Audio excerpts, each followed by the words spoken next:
Lord, we thank you for allowing us to be here today. We ask that you give us wisdom, patience, and clarity during this meeting. We ask that you extend your hand over those who are recovering from injuries, especially the two individuals that were involved in accidents during the last couple of weeks. We ask this in your name. Amen. Okay, with that, we're going to move into an approval of agenda. Any changes or adjustments, sir? No changes, no adjustments. No changes, no adjustments. I'm going to look for a motion to approve agenda as noted. I'll make the motion. Okay, I have a, oh my gosh, I just went blank. I have a motion. Thank you. I have a motion by Councilmember Proud and a second by Mayor Pro Tem Olvera. Roll call vote, please. Councilmember Alvarado, Yes. Prout, Yes. Olvera, Yes. Espinoza, Yes. and Givens. Yes, I don't normally go blank, and that was time to do that. This evening, we have three presentations, so I'm going to make my way up front. In order, ladies, or do you guys have a different order? Which order do you? Our Public Works team, we're going to. Our Public Works team, come on up.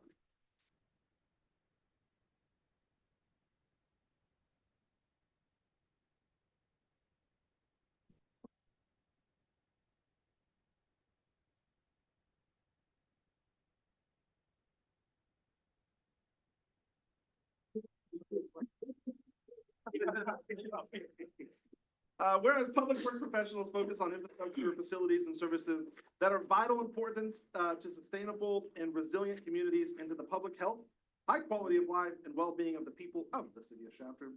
Whereas these infrastructures, facilities, and services could not be provided without the dedicated efforts of public works professionals who are engineers, managers, and employees at all levels of government and the private sector who are responsible for rebuilding, improving, and protecting our nation's transportation, water supply, water treatment, and solid waste systems, public buildings, and other structures and facilities essential for our citizens. Whereas it is in the public interest for the citizens, civic leaders, and children in the city of Shafter to gain knowledge of and to maintain ongoing interest and understanding of the importance of public works and public works programs in the respective communities.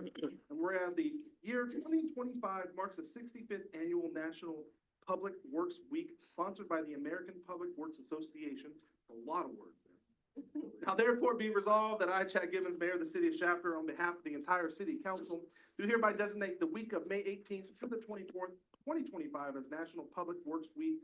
We urge all citizens of the City of Shafter to celebrate each and every one of these employees, the hard work that they continue to do day in and day out. Thank you all very, very much.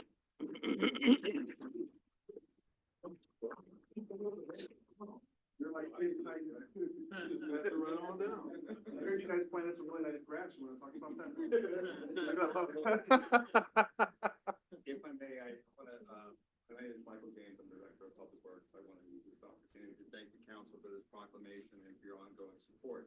This isn't the whole department, by the way. Oh. I want to introduce you though to Robbie Pudapetti, our city engineer.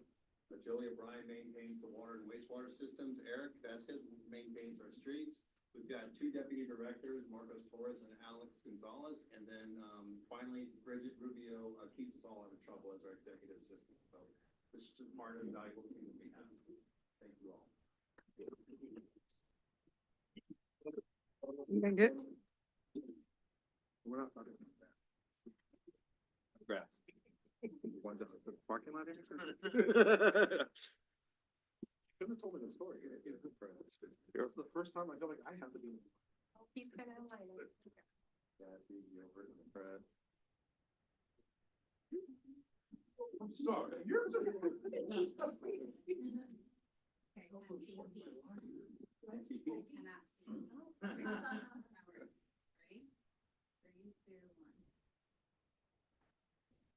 Perfect. Thank you. Thank you. Thank you. so tying it up today.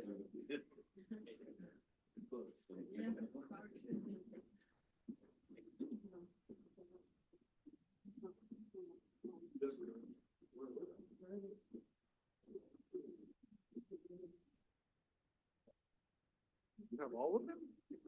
Okay, well, I'm just gonna let you, I'm gonna walk away. Here we go, I'm walking away. He's gonna sit. I mean, yeah, there. I'm the school resource officer for the Richland School District. Last year, as the school resource officer and on behalf of the department, we wanted to start recognizing kids from each school that stood out academically, attendance, behavior.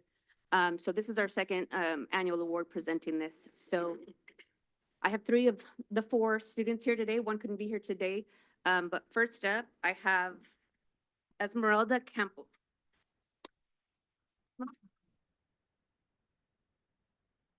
Esmeralda, this is what your school had to say about you. We are so proud to recognize Esmeralda Campos for the Shafter Police Department Standout Award. Esmeralda exemplifies what it means to be a well-rounded student, a leader at Redwood Elementary through her commitment to academic excellence, outstanding character, and dedication to making our school a better place. A consistent honor roll student, Esmeralda demonstrates a strong work ethic, intellectual curiosity, and a genuine love for learning. She has also been recognized for her positive character traits and quarterly assembly.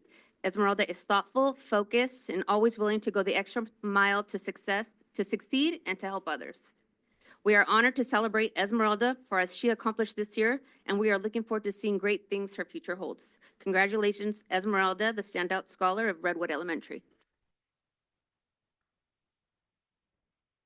Congratulations. No, you said everything. I'm just following you.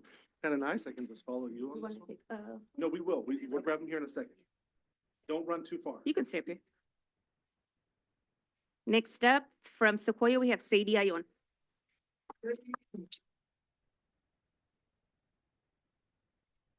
Sadie Ayon has demonstrated being an outstanding scholar at Sequoia Elementary. She has good attendance along with a 3.9 GPA. In addition, she's helped lead Sequoia Student Council and organizes many activities as a school president. Sadie's thoughtfulness radiates in every facet of her school life. She stands out as a student who goes above and beyond to make her classmates and teachers feel valued and appreciated. This trait is most evident in kindness she extends to her peers, as she's always ready to help. She has a big heart and she has a kind temperament and always includes everyone around her. Overall, Sadie's determination to academically succeed along with her thoughtfulness to help others illuminates Sequoia's standout scholar.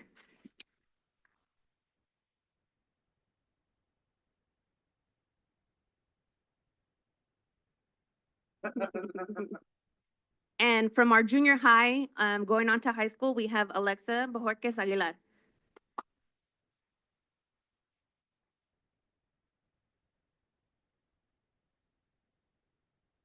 Alexa, this is what the school had to say about you. Academically, Alexa is the top of her class, maintaining an exceptional GPA of over 4.0. Her dedication to her studies, attention to detail, and strong work ethic have not only earned her outstanding grades, but also gives her a deep respect from her teachers and her peers. As a student body president, she leads with grace, confidence, and genuine desire to serve others. She takes initiative in uplifting her fellow students, and she advocates for positive change on campus. Alexa is a valued member of the girls' soccer team, where she displays teamwork, discipline, perseverance, both on and off the field.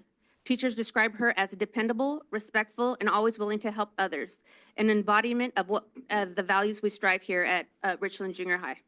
Alexa radiates RJH pride in everything that she does. Her positive attitude, determination, and her leadership make her the standout in every sense of the word. Congratulations, Alexa.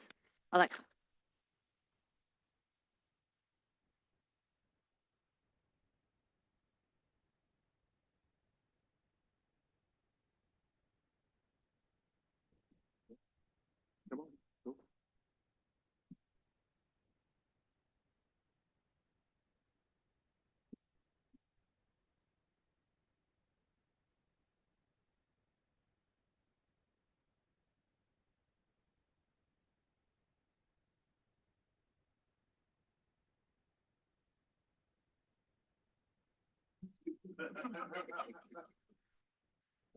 There we go.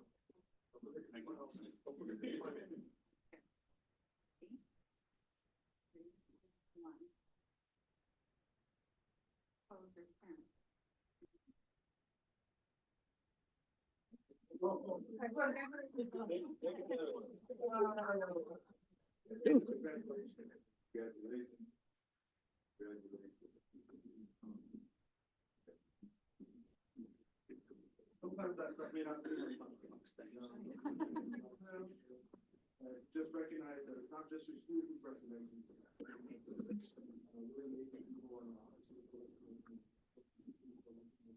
Oh, the Children's Center.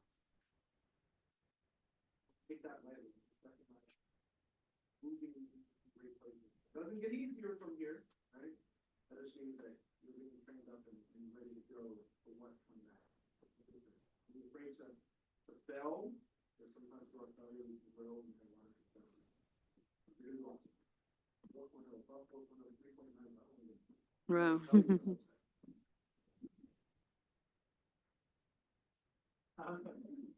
Our Congregational Children's Center, who's been around for, I think, like over 100 years. What's the max? 110. 110. That's right. The Children's Center's been around that long? No, the church. Your church has, yeah. Proud.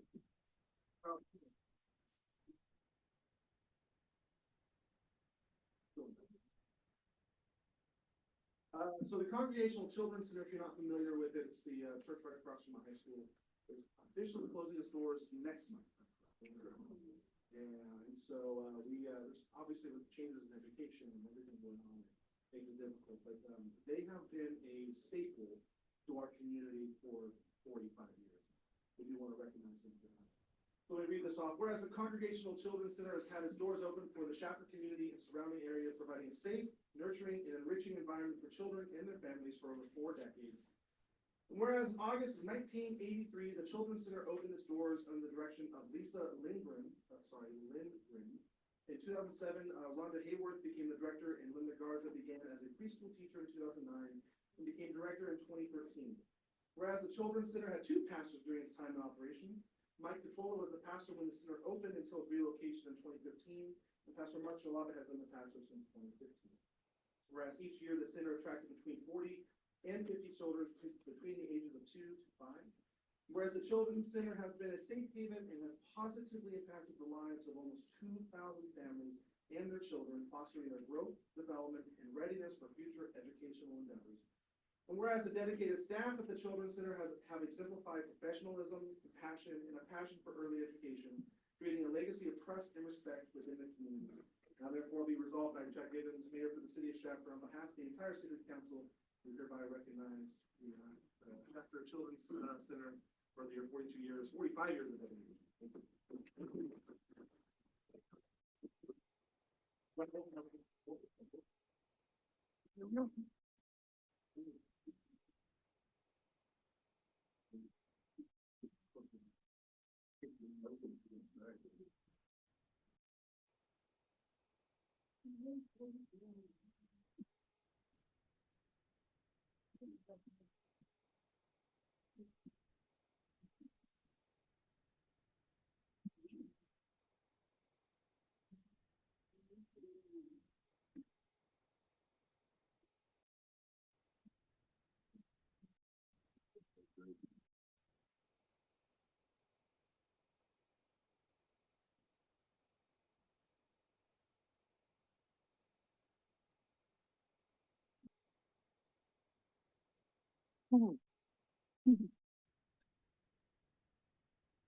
Oh, very good.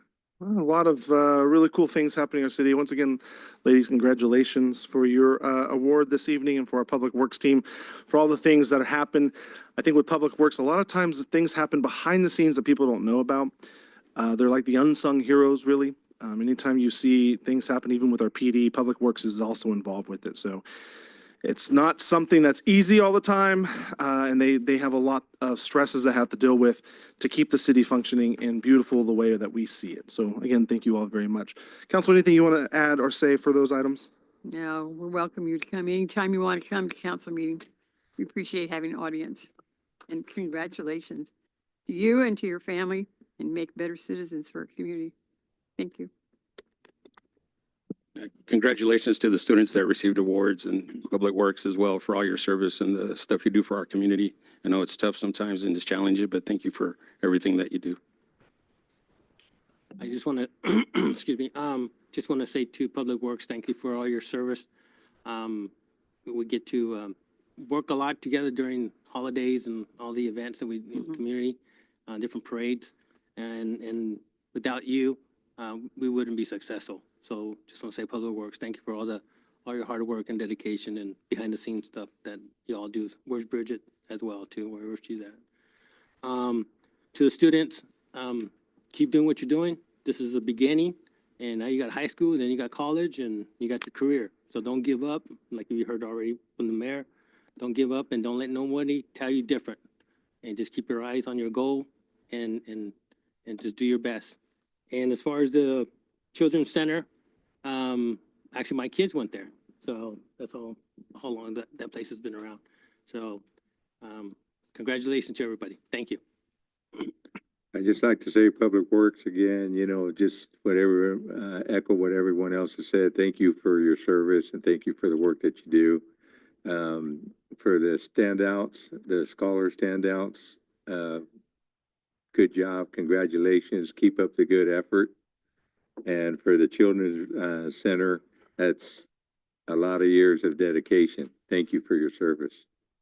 Senior officer, it looks like you might have one more person with you. You want to introduce them? All right. All right, Felipe, come up here, buddy. Oh, I like that. We've got a mixed crowd now. You're good. You stand in front of everybody, right? Yes. So Felipe, you are the standout scholar of Golden Oak Elementary, and this is what your school had to say about you, okay? Felipe has consistently demonstrated exemplary character and leadership. He is courteous, respectful, and often takes the initiative to guide and support his peers. As a testament to his leadership quality, Felipe actively participates in the morning announcement and confidently has led the school's flag salute. We are incredibly proud of this outstanding young scholar.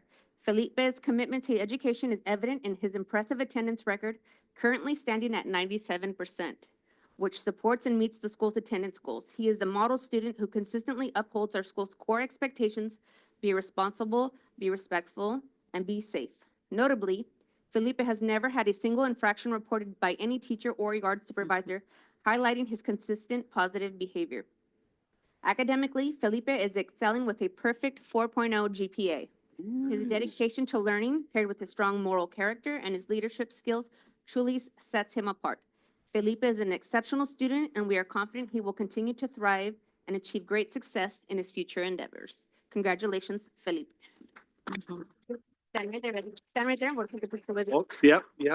So we're going to get all you ladies back up. Thank you for not running away. Okay, buddy. You felt like, he said he felt like he was in court right now.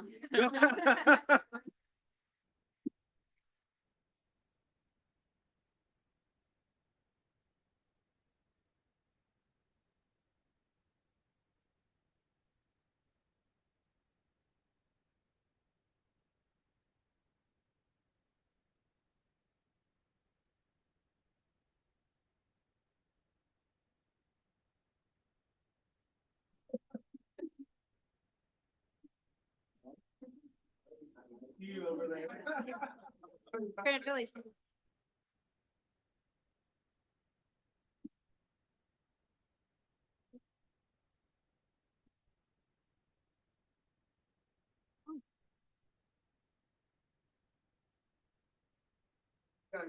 Thank you. Thank you. All right. With that said, we're going to move into, I guess, if you're part of those presentations and you want to step out now would be a great time to do so as we progress through that meeting time.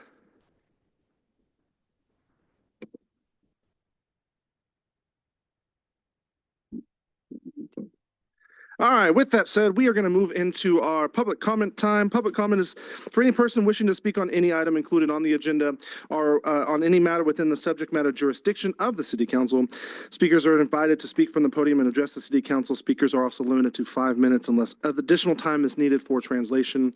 Please state your name and address for the record before making your presentation. Public comment time is open. Yes, by all means, please. The translation. Hi, my name is Maria Garza. I live in 857 Clarence Street. I have 40 years living here in Shafter. I'm married with this wonderful man. He passed away last year, and I see Shafter is changed in the bad way. I hear in the news that we're gonna have 3,000 houses coming to our town. Are we ready to do that? Because if you don't notice, we have plenty accidents, Riverside, Drive, and all the area in Santa Fe and Cherry.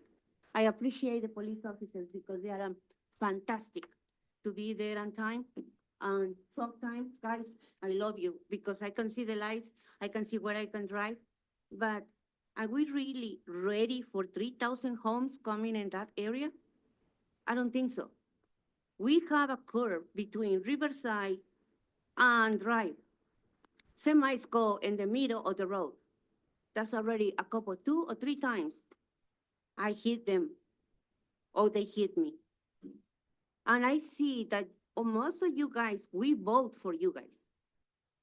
So I would like to ask, and I would like to be safe as chapter is until now. We have a fantastic police officer. We have a wonderful animal control. But are we ready for another 3,000 homes here? If you guys cannot make nothing for the accidents that we've been having almost every 3 days? Go to Drive around 4 o'clock in the morning to 8 o'clock. Let's see if you can sit down so comfy driving those streets. Let's one of you drive and tell me it is safe. Chapter has become a car race. I've been having 3 times car pass me for both sides, left and right. I have a truck. They think I can stop. Sometimes you cannot stop fast. So again, chapter is ready for 3,000 homes more. We have plenty 99-cent stores. We have already a Starbucks. We're gonna have another Starbucks? Seriously? So chapter is changing the wonderful place that it is to the terrible place they're gonna be? I just wanted you guys think about it. And any of you, I invite you, without any police officers, because they are professionals to do this. Any of you drive between 4 o'clock in the morning to 8 o'clock. Let's see, it's gonna be fun for you guys and the way those cars drive. They've been stopped me like 3 or 4 times. You cannot go that way. We investigating an accident and the body is still there. And I appreciate for all your work, guys, because when you guys parking near to those areas, I can say, I'm safe. Okay? I am a cancer survivor. I have lupus. But my generation is not about asking for help. My generation is about go to work and make your own money. So I really appreciate and ask the question again. I invite you to go to Drive in those hours. No police officers around. Because every time they saw them, everybody stopped. Nobody of them around. Only you guys alone in your cars. Let's see, you're gonna be so comfy. It is not. It's terrifying me. Every time I go, sit down, and bless God, I'm here. Or if I had to drive at 4 o'clock in the morning, bless God, I'm home. Okay. So I still invite you and I still ask you, are you ready for the 3,000 hosts? I don't think so. Thank you very much for your time. Thank you very much for your time. All right, any other public comment? No? Yes, sir.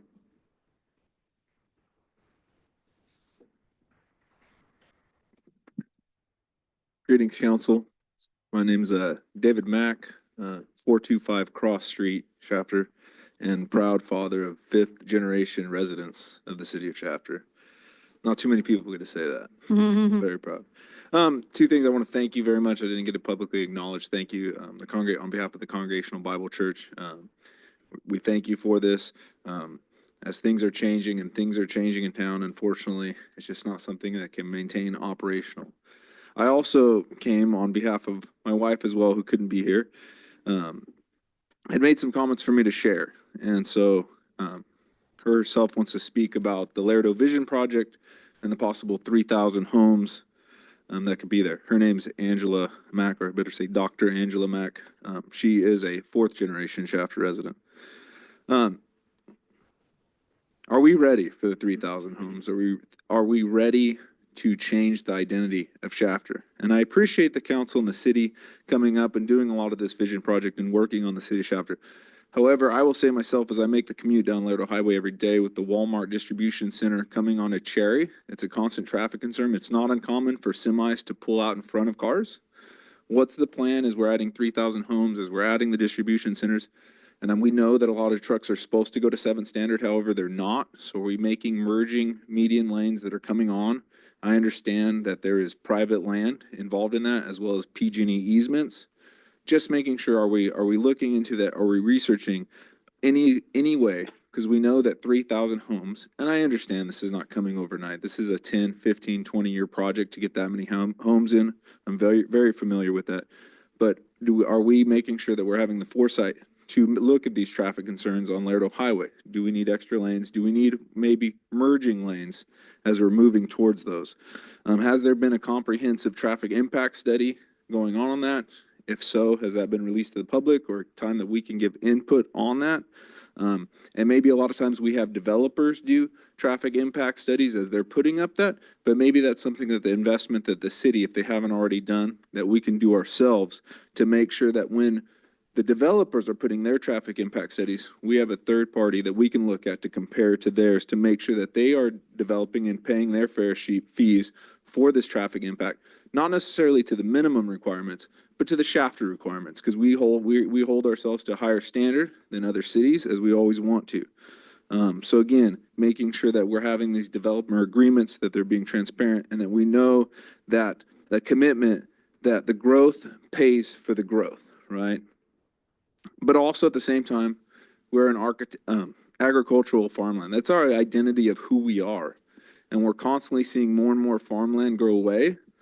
And that is something, and that's productive farmland. And that should be something of our heritage. And I also know that those farmers, right, they are also businessmen, and they also have the right to sell their land. So I come with that, as I understand there's two sides of it. But it's still a backbone of who we are, and making sure that we don't lose that along the way, right? This isn't just about zoning or traffic. It's about what is the vision of Shafter, and how can we share that? I don't want to become a company town. That's not why I live here. That's not why my father moved here. That's not why my grandfather, or even my great-grandfather, who was one of the founders of Shafter, moved here. They didn't come here to be a company town. And I, for one, do not want to become one. I've had a lot of family members move out. I've made a testament that I will not. I love this town. So I respectively urge the council, please, please, please, make sure that we're doing full infrastructure and traffic plans for all of these. Making sure we're not just making the developers submit theirs. Let's do our own and let's compare. Let's make sure that the growth pays for the growth, not just to the minimum legal standard, but to the Shafter standard. And let's make sure that they know what that standard is before they come here. Thank you. Thank you very much. Thank you very much. I appreciate that. Yes, ma'am. Yes, ma'am. My name is Maria Beach. My address is 476 West Lerdo Highway. Maria, will you pull the mic down towards you? Sorry, thank you. And so I'm addressing the train situation Okay. that occurred recently. And I'm just gonna read it because I'm too nervous. But anyway, so I'm a lifelong resident of Shafter. This poster represents pedestrians who either lost their life to the train or were hit by the train in Shafter. Mitchell Deathridge was among one of those pedestrians, and he was also one of my daughter's childhood friends. The reason why I'm here today is to voice my concern, as well as other residents, in regards to the train situation. I, like many others in this community, feel that the train goes entirely way too fast, which is putting our residents, especially the students, at risk. According to the administration office at Shafter High School, there are approximately 850 students that reside on the west side of Shafter and have to cross. I don't know if that, I don't think that that's the number that actually walk across, but anyway, that reside on this side. And there's also many children who reside on the east side of Shafter that must commute to the west side to go to the schools on this side of town. This doesn't include residents who by choice or not walk across the same tracks on a daily basis. And I think that the following would prevent further train catastrophes. A lot of people were talking about Shafter needing a pedestrian bridge.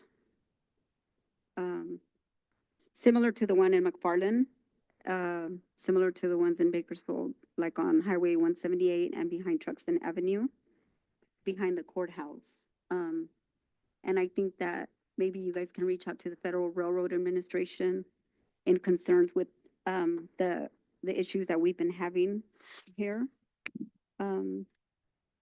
And it's only like less than a 2-mile radius from Lerdo to Tulare or Fresno that we would like we would like to see it slow down because it's just going way too fast in the city limit.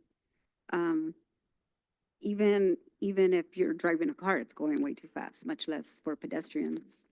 And so another thing that maybe you guys could consider is putting fencing around the tracks to prevent kids from trying to jump over or cross over the tracks. And I feel that one life lost is one too many. And as the city grows in size, the infrastructure should reflect the growth, leaving no one behind and investing in the future of Shafter, which is the youth. And that's what I have to say. Thank you very And much. this is a picture of Mitchell. I couldn't get pictures of the other people but there's been so far 4 residents that 3 got killed by the train and 1 was hit recently, like 2 Mhm. weeks ago. And I believe there was a van that was hit one time full of farm labor workers. And I think that everybody passed away in that van. But we just want to see the train slow down, if possible. I know that I think it's regulated by the Federal Railroad Administration. Yeah, that's not under our regulation, but it's something we can definitely pass on with staff and they can have that conversation from there. Yeah. Yeah, But thank you. Thank you. Thank you, guys. thank you. Thank you. Okay. Any other public comments? Hearing none, seeing none, did she already leave? Is she still here? No, she's back. Is she here? Maria, you sent a letter in as well. Okay. It's here. Well, we don't ignore it. No, we have it in hand. Okay, so it is no say the chapter is changing in that way. And like he say, I love this town. My daughter asked me to move to Orange County. No, We I'm okay. thank you. We understand. I just wanted to make sure that this was the same one. Thank you. Good luck. But when they complaining, they are. Thank you very much. Appreciate it. Okay, with that, we are going to move from public comment time. Public comment is now closed. Council announcements and reports. Councilmember Alvarado, I'll start with you tonight. Need to report. Thank you, sir. Councilmember Prout. Yes, I did attend the grand opening for the LGV coupling. LGV stands for the initials of the 3 children that are involved in the family with this business and mom. And they manufacture fittings for a lot of different events. They ship not just local, but even out of the country. So they had a nice grand opening and a ribbon cutting for their business. So we were invited to attend and enjoy and celebrating their opening of the business. Also, I attended on May the 13th, the Shafter High Senior Class Awards. And I wanted to say that our school certainly stands out in academics and also in athletics. They recognize, community organizations recognize scholarships and awards to the local senior class. Service clubs were there. They also had lots of memorials from people that have passed on that have contributed back scholarships. School awards in all the departments, as well as clubs that presented to various students. It was well done, well received by parents and people that attended from the community. Also that same day on the 13th, I came in met with city manager, who also had two representatives, Joseph Lopez as well as Gabriela Gonzalez from CRC, which is our California Resources, and they are working on carbon Terra Vaults, which is a way to capture and store carbon CO2. It was interesting to get an update from them because it's really becoming something to help mitigate with climate change. So that's really all I had for the 2 weeks. Thank you very much, Councilmember Espinoza. On the 9th, I also attended LGV coupling grand opening ceremony. It was a nice ceremony, a big turnout, a lot of family there, and listening to the testimony of the owner. She had a real interesting story. The 11th was Mother's Day. I'd just like to say Happy Mother's Day to all the mothers. And then on the 15th was Peace Officers Memorial Day. I'd just like to say thank you for those who gave their life in the line of duty, and also to their families. Thank you for their service, and that's all I have. Thank you very much. Mayor Pro Tem? Yeah, I just want to say I apologize. I missed out the last two meetings due to my work schedule, but how I did attend on April 29th. We had the San Joaquin Valley Air Pollution meeting. There was only one item on the agenda. I'm trying to get in touch with a representative there to see what else they do, because I think the meeting prior to that was like January of 2024. So it's been a while. I also attended the budget workshop that we had in April. Thank you, staff, for the information we received on that. I know that there was other events, Battle of the Badges. Hopefully everybody did well. I did not attend that, but I've heard through the grapevine some of the results on that. So I think we need some work. Also, the concert, didn't go to the concert, but I heard that it was well attended as well. And that's all I have. Thank you. I think we were hanging out in Dinuba on Friday. That's right. The Shafter High School track team. We have two folks, and see, he doesn't want to say this, and it kills me sometimes. We have two folks who are moving on to masters. And do you know who one of them is? Yeah, one's my son. Yeah, Daniel Olvera is moving on to masters, and both Gus and myself are missing the award ceremony with Shafter High tonight. It is the last one for our seniors, but we know some good stuff is going to be coming with those awards, and very grateful. The track team, I can say this about the ladies, not the guys. So the ladies track team did make it on as SSL champs this year. Woo, go ladies.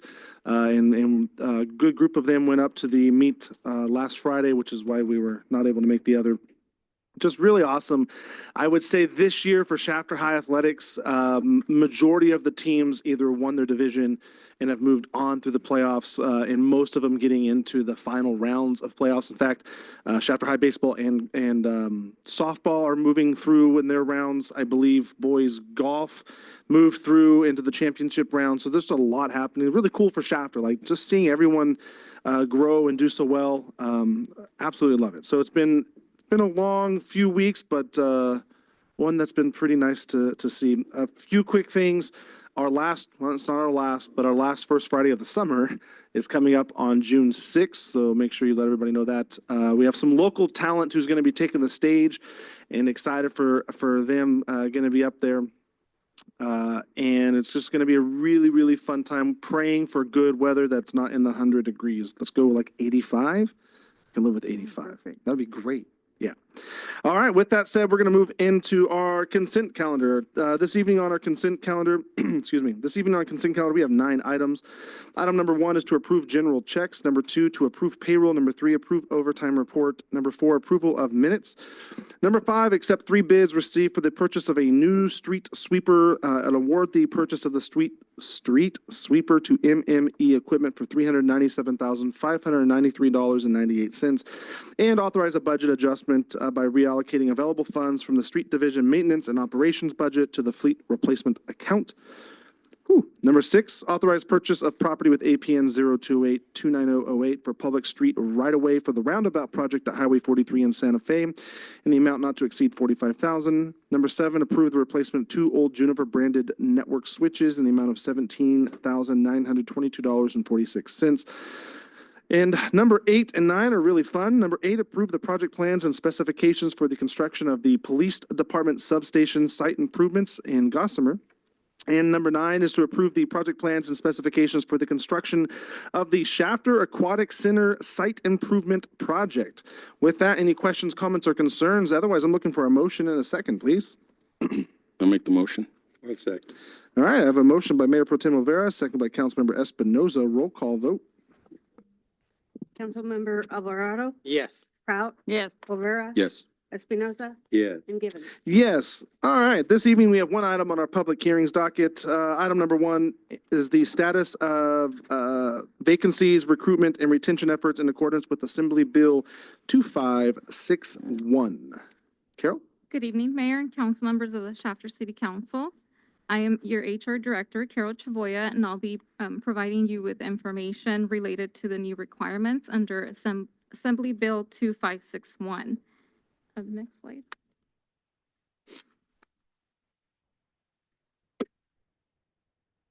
Effective January 1, 2025, Assembly Bill 2561 added Government Code Section 3502.3 to the Myers-Millius-Brand Act that requires public agencies to hold an annual public hearing before the adoption of the budget to report on the status of job vacancies, recruitment and retention efforts, and changes to policies, procedures, or practices that impact the ability to fill positions.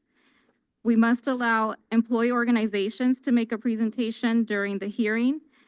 When vacancy rates are above 20% within the single bargaining unit, they can request additional information, which is total number of job vacancies within the bargaining unit, the total number of applicants for the vacant positions within the bargaining unit, the average number of days to complete the hiring process from when a position is posted, and any opportunities to improve compensation or other working conditions.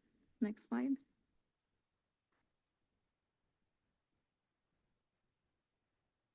As of May 1st, 2021, the vacancy rate within each bargaining unit is below 20%. Therefore, the additional data reporting requirements do not apply to this public hearing.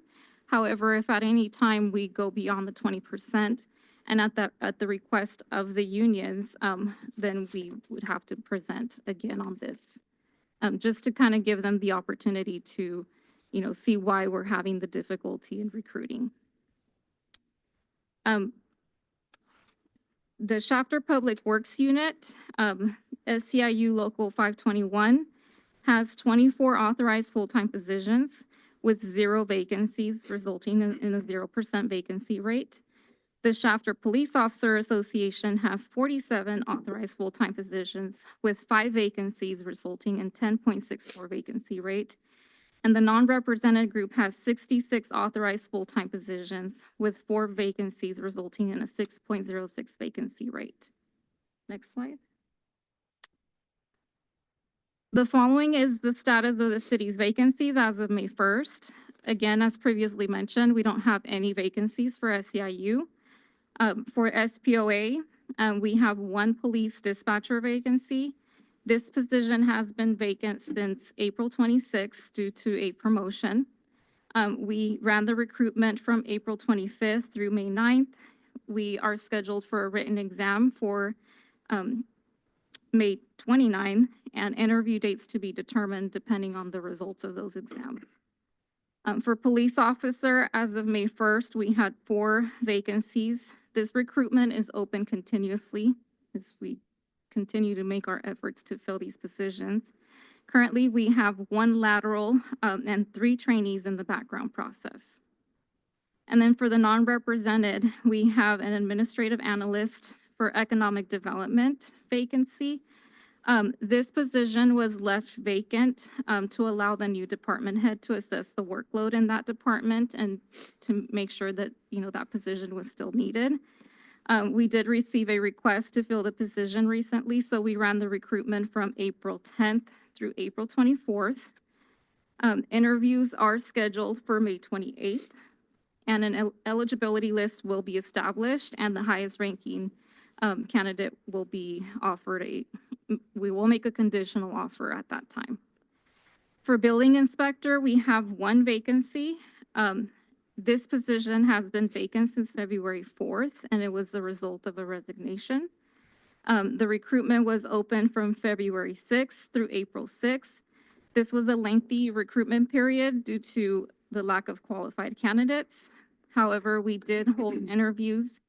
There was 2 days of interviews, April 23rd and 24th, and we established an eligibility list at that time, which we have our an oath of office scheduled for June 2nd for the candidate, and that is Philip Nichols. For finance, we have a finance analyst 1 vacancy, and that position has been vacant since March 28th. This was a result of a termination. The recruitment was opened from April 2nd through the 16th, and interviews were held on April 30th. We established an eligibility list, and a conditional offer was made to the highest ranking candidate. So we're just waiting on clearances for that candidate. Police lieutenant, we have 1 vacancy. This position has been left vacant to allow the new police chief to assess the workload and staffing needs. A recruitment was open from March 28th through April 24th, and interviews are actually scheduled for tomorrow. A promotional eligibility list shall be established, and the highest ranking candidate shall be promoted. Next slide. In regards to recruitment, the city is an equal opportunity employer. All recruitment and selection activities are conducted in accordance with the city's personnel system rules and equal opportunity laws. The Human Resources Department oversees, coordinates, and ensures compliance with all procedure and legal requirements related to the hiring process, such as tracking position vacancies, job postings and advertisements, encouraging promotional opportunities when they can be allowed, application screening, ADA reasonable accommodations, examinations, panel interviews, eligibility lists, conditional and formal job offers, and to document every process of the selection. Next slide. For retention, the city does have a very competitive compensation package. We offer a competitive base salary, leave benefits, health, life, and retirement plans, and various incentive pays as displayed on your screen. We also have reimbursements and allowances, tuition assistance, and work-life balance benefits. Next slide.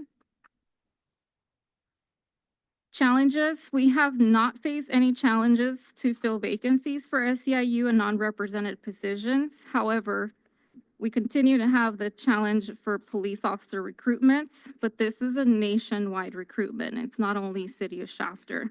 This is due to increased public scrutiny, competitive labor markets, extensive background and psychological screening requirements, and the evolving generational career preferences that place the emphasis on public safety. Next slide. Despite these challenges, the Shafter Police Department has maintained low vacancies. In collaboration with the police department admin staff, we have implemented proactive recruitment strategies to remain competitive in the law enforcement labor market, including academy sponsorships, lateral hiring opportunities, and targeted outreach. As a result, the city has been able to fill most positions in a timely manner, ensuring minimal disruption to public safety services and preserving strong community engagement. Next slide. Human resources staff continuously monitors and evaluates the city's ability to fill vacancies in a timely and efficient manner. At this time, no changes to existing policies, procedures, or practices are necessary as the vacancy rates remain low and recruitment efforts have been effective in meeting operational needs. Next slide. This concludes the presentation. Staff recommends that council find the action is not defined as a project per section 15378B5 of the CEQA guidelines. Hold a public hearing to discuss the status of vacancies, recruitment, and retention efforts in accordance with AB 2561, and receive and file the report. Additionally, a notice of public hearing was sent to SPOA SEIU and advertised in the Shafter Press on May 8th, 2025. There was no response from SPOA or SEIU, and I don't see anybody present here. I'm available for any questions or concerns. Very good. This is a public comment time in regards to the status of vacancies, recruitment and retention efforts in accordance with Assembly Bill AB 2561. At this time, public comment time is open. All right, hearing none, seeing none, public comment time is closed. Council, questions, comments, or concerns from you? Otherwise, this is a motion to receive and file the report, so no actionable items on our behalf. Okay, hearing none, seeing none from council. Thank you very much, Carol. Much appreciated. Haven't even gotten that far yet. You're already ready. All right, here we go. We have 4 items on the management report docket for this evening. Item number 1 is the Police Department Substation Electrical Switchgear Purchase Award. Mr. Gonzalez. Good evening, Honorable Mayor, members of the Shafter City Council. So as part of the Police Department Substation Building Project, a new PG&E service and electrical switchgear need to be installed. Due to the long lead times that are associated with switchgear, the city opted to solicit bids for the switchgear ahead of site construction contract to ensure that it could be ordered and not delay the construction. Staff received 4 bids after conducting, a formal bidding process. The apparent low bidder at the time of bid opening was Elite Power and Systems. After reviewing their bid, it was determined that they had a clerical error on their bid form that created an ambiguity as to whether their total bid price should have been $73,569 or $68,372.68. So after reviewing that, staff determined that their bid should be deemed non-responsive because the ambiguity could provide a competitive advantage for the bidder, allowing them to decide which amount to honor after bid opening. So with that, staff recommends awarding the project to the second lowest bidder, Royal Industrial Solutions, as the lowest responsive bidder with a total price of $87,437.41. So the recommendation for tonight is to find the action is not defined as a project according to CEQA, accept the 4 bids received, find the bids submitted by Elite Power and Systems to be non-responsive, and authorize the Deputy Public Works Director to award the purchase of the PD substation electrical switchgear to Royal Industrial Solutions as the lowest responsive bidder in the amount of $87,437.41. With that, I'd be happy to take any questions. Council, questions, comments, or concerns? I'll ask the most obvious question. So we still have to deem it non-responsive, but theoretically, whether they choose one or the other, it's still anywhere from $14,000 to $19,000 difference compared to the one we're going with. Is that a correct statement? Yes. So theoretically, we can deem it as responsive and still go with regardless of which one of those numbers. Is that a correct statement? Well, there are implications in doing that as well. They could protest it. I understand that. Yeah. And it creates some legal risk for the city as well that, we obviously don't want to evaluate in the middle of a public meeting, but it certainly has, there are issues there as well. I do understand that. I'm looking at a 14 to, let's say easy math, $15,000 to $20,000 difference is a significant difference. So there's also, and I would indicate too, that there's a difference in lead time on the 2 bids as well. Okay. So, and that probably, and I don't know for sure, and I don't want to speculate too much, probably figures into something. So. Just wanted to ask, for me, it was the obvious question. It's $20,000, so I figured I'd ask the obvious question. Any other comments, council? Everyone okay with where it's at? That being the case, I'm just looking for a motion in a second to award to Royal and deeming that Elite's bid is non-responsive. I'll make the motion. A second. Okay, I have a motion by Mayor Pro Tem Olvera, second by Councilmember Prout. Roll call vote, please. Councilmember Alvarado, Yes. Prout, Yes. Olvera, Yes. Espinoza, Yes. and Givens. Yes. Thank you. Thank you very much, sir. Item number 2, I'm excited about item number 2. Capital Improvement Program Budget Amendment for Santa Fe Widening Project Preliminary Engineering and Environmental Certification. Yes, Honorable Mayor, members of the Shaft City Council, Michael James, Director of Public Works. This agenda item is a result of a discussion that's, as you may recall, started during your budget workshop last month that centered on how soon can we expect Santa Fe Way to be widened? And with grant sources now uncertain or not readily available, the discussion ultimately led to the staff suggesting that if the council wishes to advance this project, it should consider committing local funds to work on the environmental certification and the preliminary engineering. Similar project is underway right now for 7th Standard Road widening between Galpin Street and Highway 43, which does have federal funding, and it's valued at approximately $1 million. So tonight, the council has the opportunity to initiate the Santa Fe Way widening project. And while this project is very much needed, there are some conditions and considerations that I'd like to share with you. First, to proceed now, a budget amendment to access local funds would be required because, as I mentioned, there's not a grant option that we could use right now. And that work would need to be led by a consultant because of the scope of work and the amount of work involved that Public Works can't commit to at this time. And so when a consultant is procured, there will be coordination with other local agencies, Bakersfield, the county, private property owners, and utility companies that will ultimately dictate what the timing of this project will actually be. But for now, we're anticipating that this is going to be at least a 2-year project. And then, so even if with the budget amendment that we're requesting tonight, we're going to have to procure a consultant. That'll take a good 3 to 6 months, and then we'll come back to you for an award. And then from that point, we're anticipating that's probably a 2-year endeavor. And there's quite a bit of coordinating that has to be done on the south of 7th Standard Road. Bakersfield, the county may not have the same vision for Santa Fe Way that we do. And we're actively having discussions with them right now on what's the best master plan for Santa Fe Way is. But for tonight, the ask is for a budget appropriation of $1 million in unallocated traffic impact fee proceeds to commit to this project. And with that, I'd be happy to respond to questions or comments. Very good. Council, questions, comments, or concerns? I do have one. If I know, right, you made the comment that there's no grants or any type of funding at this time. However, by doing this, would it open us up for a better opportunity to get funds in, say, 2 years, if that's there because we've completed these studies? Well, in fact, the conversation the mayor and I had during the workshop, I think the question was posed, why, because even though we did put our hat in the ring for grant funding, the RAISE program specifically that we were unsuccessful in, the discussion led to, well, what do we have to do to kind of get over that hump? And the suggestion was, well, let's make it as shovel ready as possible. And so if you would yes, the answer to your question is yes. I think they would definitely make it more marketable for construction funding if we have these boxes checked.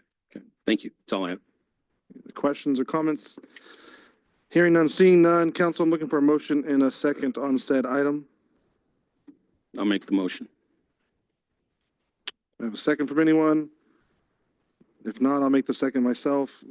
Motion by Mayor Pro Tem Olvera, second by myself, Mayor Givens. Roll call vote, please. Councilmember Alvarado, Yes. Prout, Yes. Olvera, Yes. Espinoza. Yeah. And Givens. Yes, thank you all very much. Thank you, Mike, for the presentation. Item number 3 is the downtown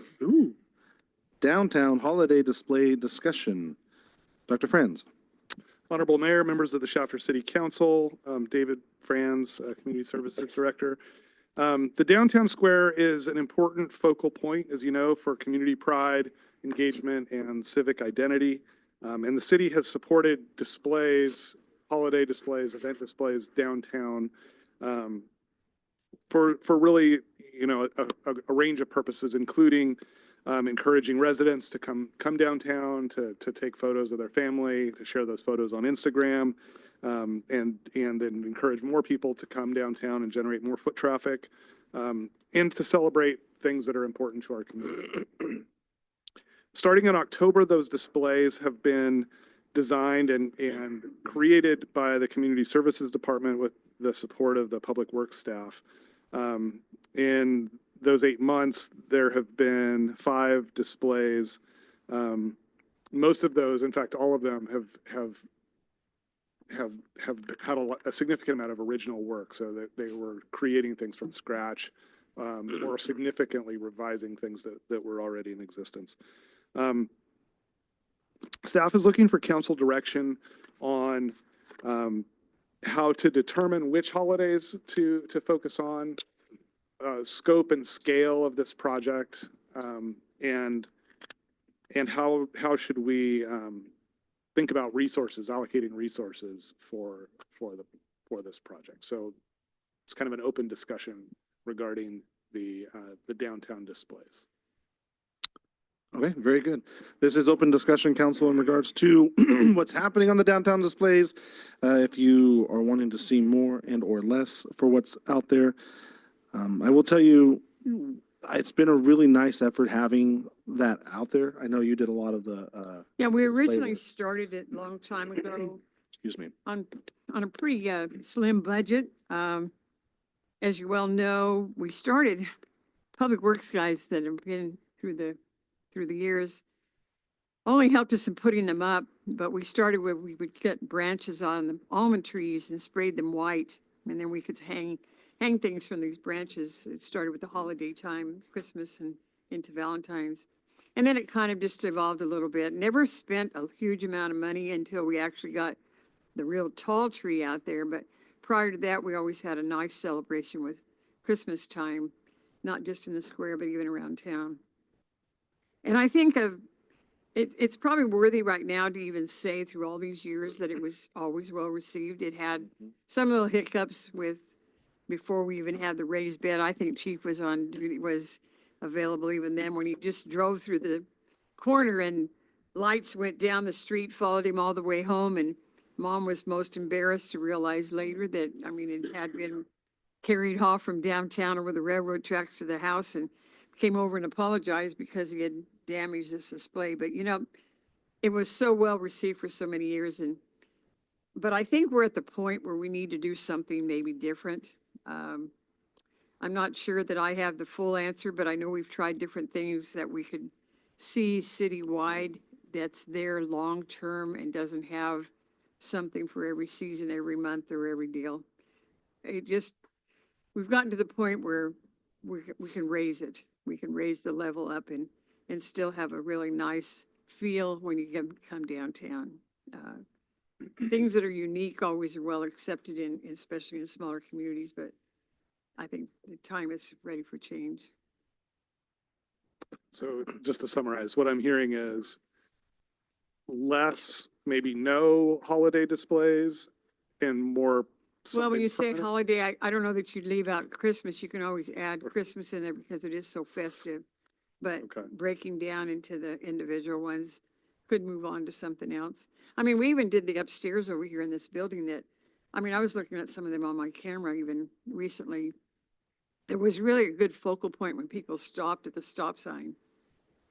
Tony Mestis helped us a lot with that one, and it was fun to do it inside, and it was so visible. And then they changed the signal lights, which made a different approach, but yet it was up there, and it really displayed well. And people that drove through, whether you were in the community or not, I mean, had a visual look of what was there. I mean, we added out on Lerdo, we added even out at Gossamer Grove because nobody was left out.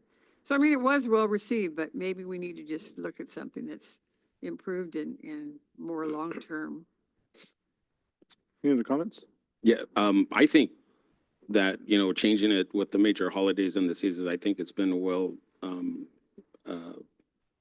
accepted by the community. I think that, you know, possibly opening it up to like service clubs to contribute time to do that type of thing. Maybe the schools, you know, have our students in some involvement in, they have these artistic talents or ideas that they can come up with for the different seasons. I mean, I see families out there taking pictures. They post them all over social media, you know, every time that there's some nice decorations there. So I think that it's still welcomed. I think it's still very well accepted. And I think everybody's done a great job so far, and maybe keeping it that way, but opening it up to other groups to contribute to it so that it's a community involvement. I think that would be a good approach. Well, you know, I come downtown and I see something different when the, it's the season for like single mile. I had something different. To me, that was already different. You know, even on other holidays that just passed, Valentine's, that was nice. They were all nice. And I was wondering where they were, who was making it, who was doing it, and where this was coming from. Honestly, I was. I'm glad this came up. And I goes back to what everybody's saying. There's a lot of families do take pictures. They take advantage of that. They, that is the truth. That's what happens downtown. Even for the fact that, we had brought one time, the Santa Claus was downtown for a while. He was out there taking pictures with kids. And the reason he did that, because he knew a lot of these families couldn't get to Bakersfield or go see Santa Claus somewhere else. So he brought it to downtown. And a lot of these families received it and they took pictures with their families with Santa Claus. So bringing it home is always a plus and helps our community. We do because we are a disadvantaged community. So by us doing things like that, that helps the community out. We are blessed that we're able to travel and drive to different places and see different things, but sometimes not everybody's able to do that. And us bringing it home for the community to enjoy is something good. And I see every time I go by there, every holiday, it's something different. It's not the stuff we saw last year. It's nice. It's change up. To me, that was already a change up. I didn't know what more of a change up. I thought it was already a change up, to be honest. It was. And since you said such nice things, I should mention Nancy Becerra is the artist who has been leading the charge on the design and really the execution for the kind of refreshed. And it is why it's, there's some of these that were canceled, and that's part of why is that she was putting a lot of time into each of those displays. Now, is she an employee or? She's our art teacher at the Learning Center. Okay. And so she's doing both of these things now. And the money right now is currently coming out of your City. account or city's account? City. Yeah, this is coming out of, it's a allocation on staff time, but materials as well, I believe, or I don't think we've done a separate carve out. The materials have been pretty minimal at this point. Most of it has been her labor. And that's what it was before too, yeah. We used the inmates from the CCF often that did cutouts or painted. There was always a good variety and it was always well received. You can't say enough for it, but I have a concern, and I'm going to comment on yours, Gus. A concern of bringing in others in service clubs because it's got to be more refined and it has to be led by a leader. It has to have more input. You can't just open it up and have it up there and free for all. It won't work. But I think The other one to watch is the display of signs. You don't want to see signs up on top of that raised bed because it takes away from the looks of the landscape. And that's what, even some of our signs have been right in the sidewalk and that's not a good deal.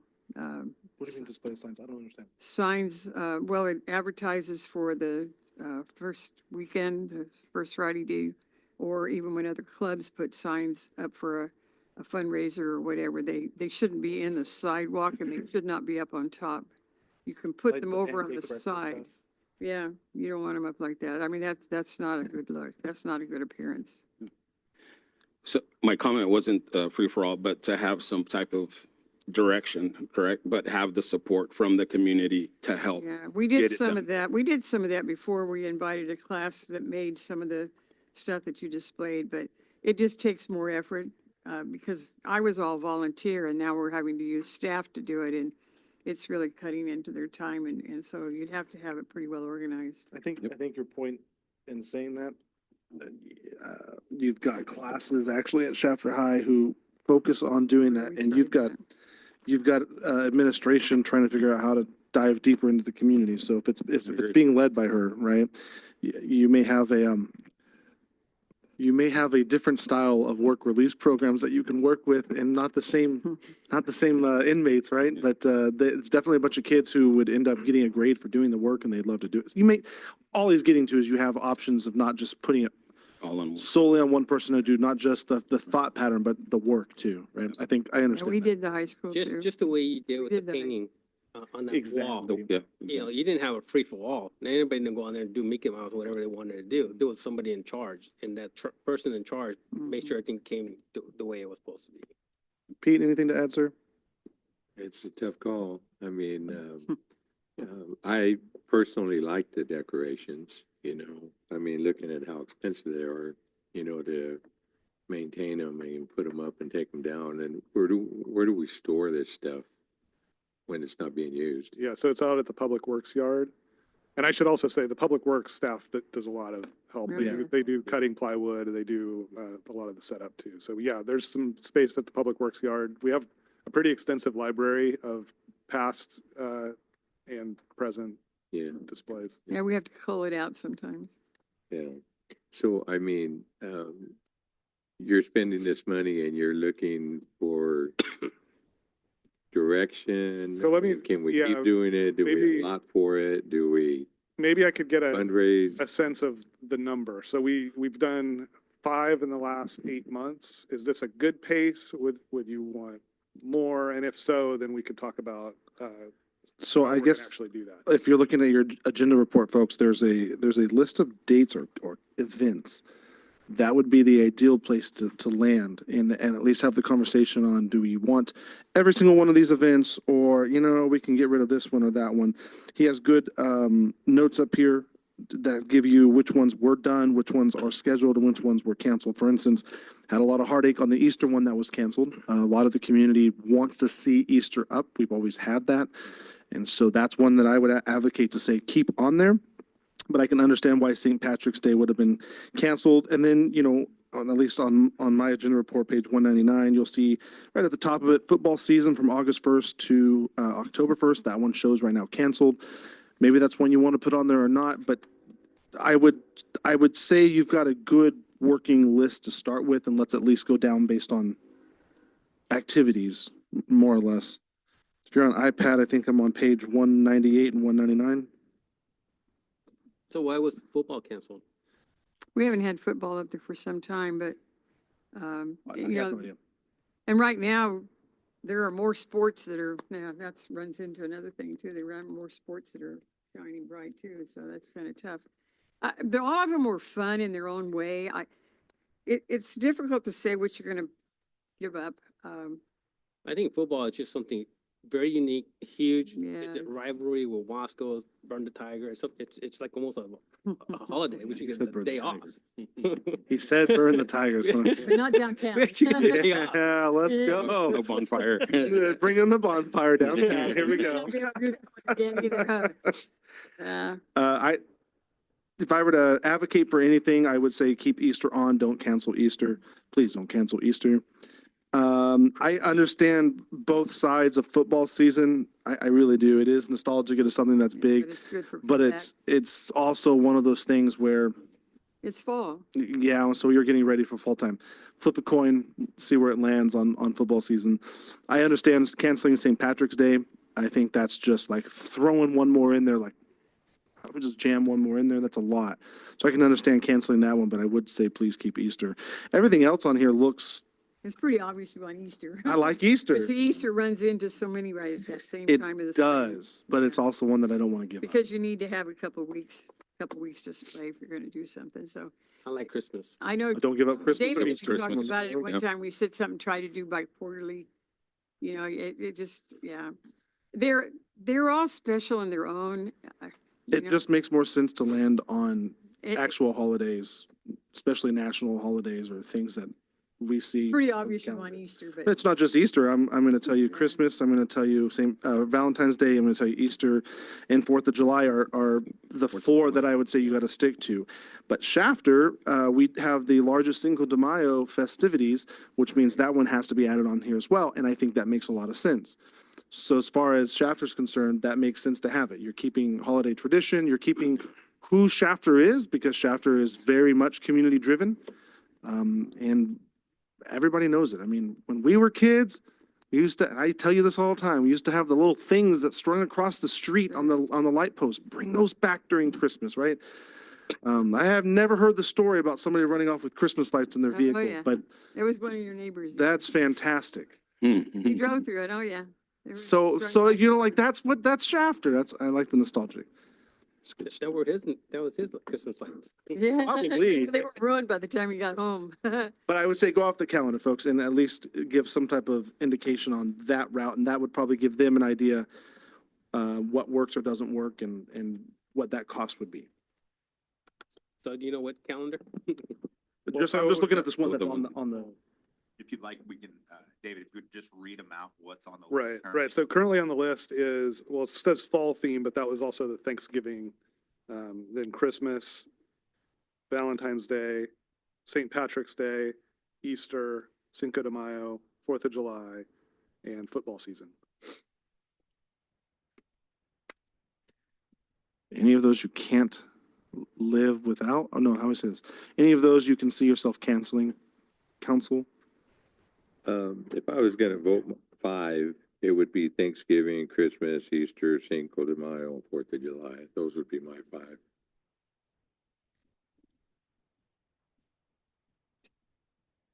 My wife's not gonna be happy with me not picking Valentine's Day, but that's a whole different issue.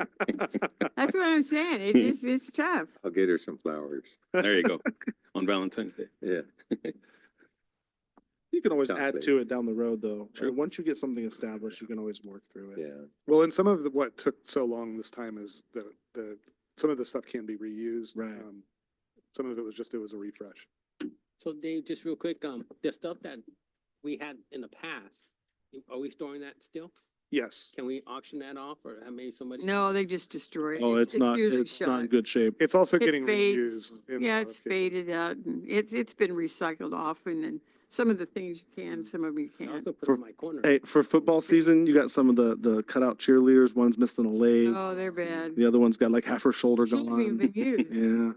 Yeah, it's not healthy. We had a Statue of Liberty that was really cool too and it got torn down. I mean, it just, yeah, I mean, it just, So Pete, you got, you're putting on there Thanksgiving, Christmas, Easter, Cinco de Mayo, 4th of July. Yeah. Is everybody okay with that, or you think you want to add one more? no, Everyone's okay with that? yeah. Good. Gilbert? Yeah, I'm good. Yes. Council, if I could ask, because you have not taken action on this allocation previously, that you could make it a formal motion so that we have the direction going forward. We're getting there. I just want to make sure everyone's, I don't want anything crazy happening when it's all done. Okay, we're good on that. So here's what we're gonna do. I'm gonna ask, no other comments, questions, right?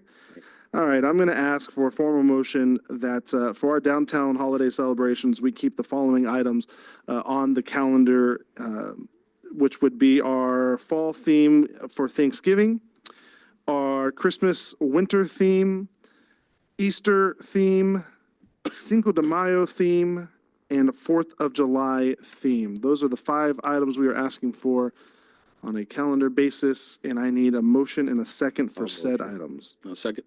Okay, I have a motion by Councilmember Espinoza for those 5 holidays and a second by Mayor Pro Tem Olvera. May I please have a roll call? Councilmember Alvarado, Yes. Prout, Yes. Olvera, Yes. Espinoza, Yeah. and Givens. Yes, very diplomatic. I like how that went. That was nice. All right. With that said, item number 4 on management reports, the city council government's policies and protocols discussion. City manager? Yes, so last month, the city manager and city attorney received direction from Councilmember Espinoza to put together a draft, council governance policies and protocols, which were drafted by the city attorney and city manager in conjunction with the council member who provided the direction, Councilmember Espinoza.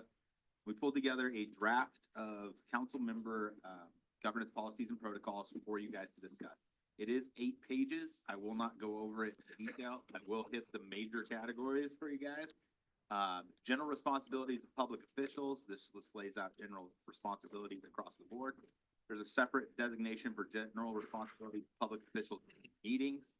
There's a role of a presiding officer, especially as provides or pertains to some of the proceedings. It also defines conduct with city staff. And then it defines disciplining a disruptive member of council with the following breakdown of steps between warning to a council member, compliance demand letter, censure, and then following forfeiture of their position.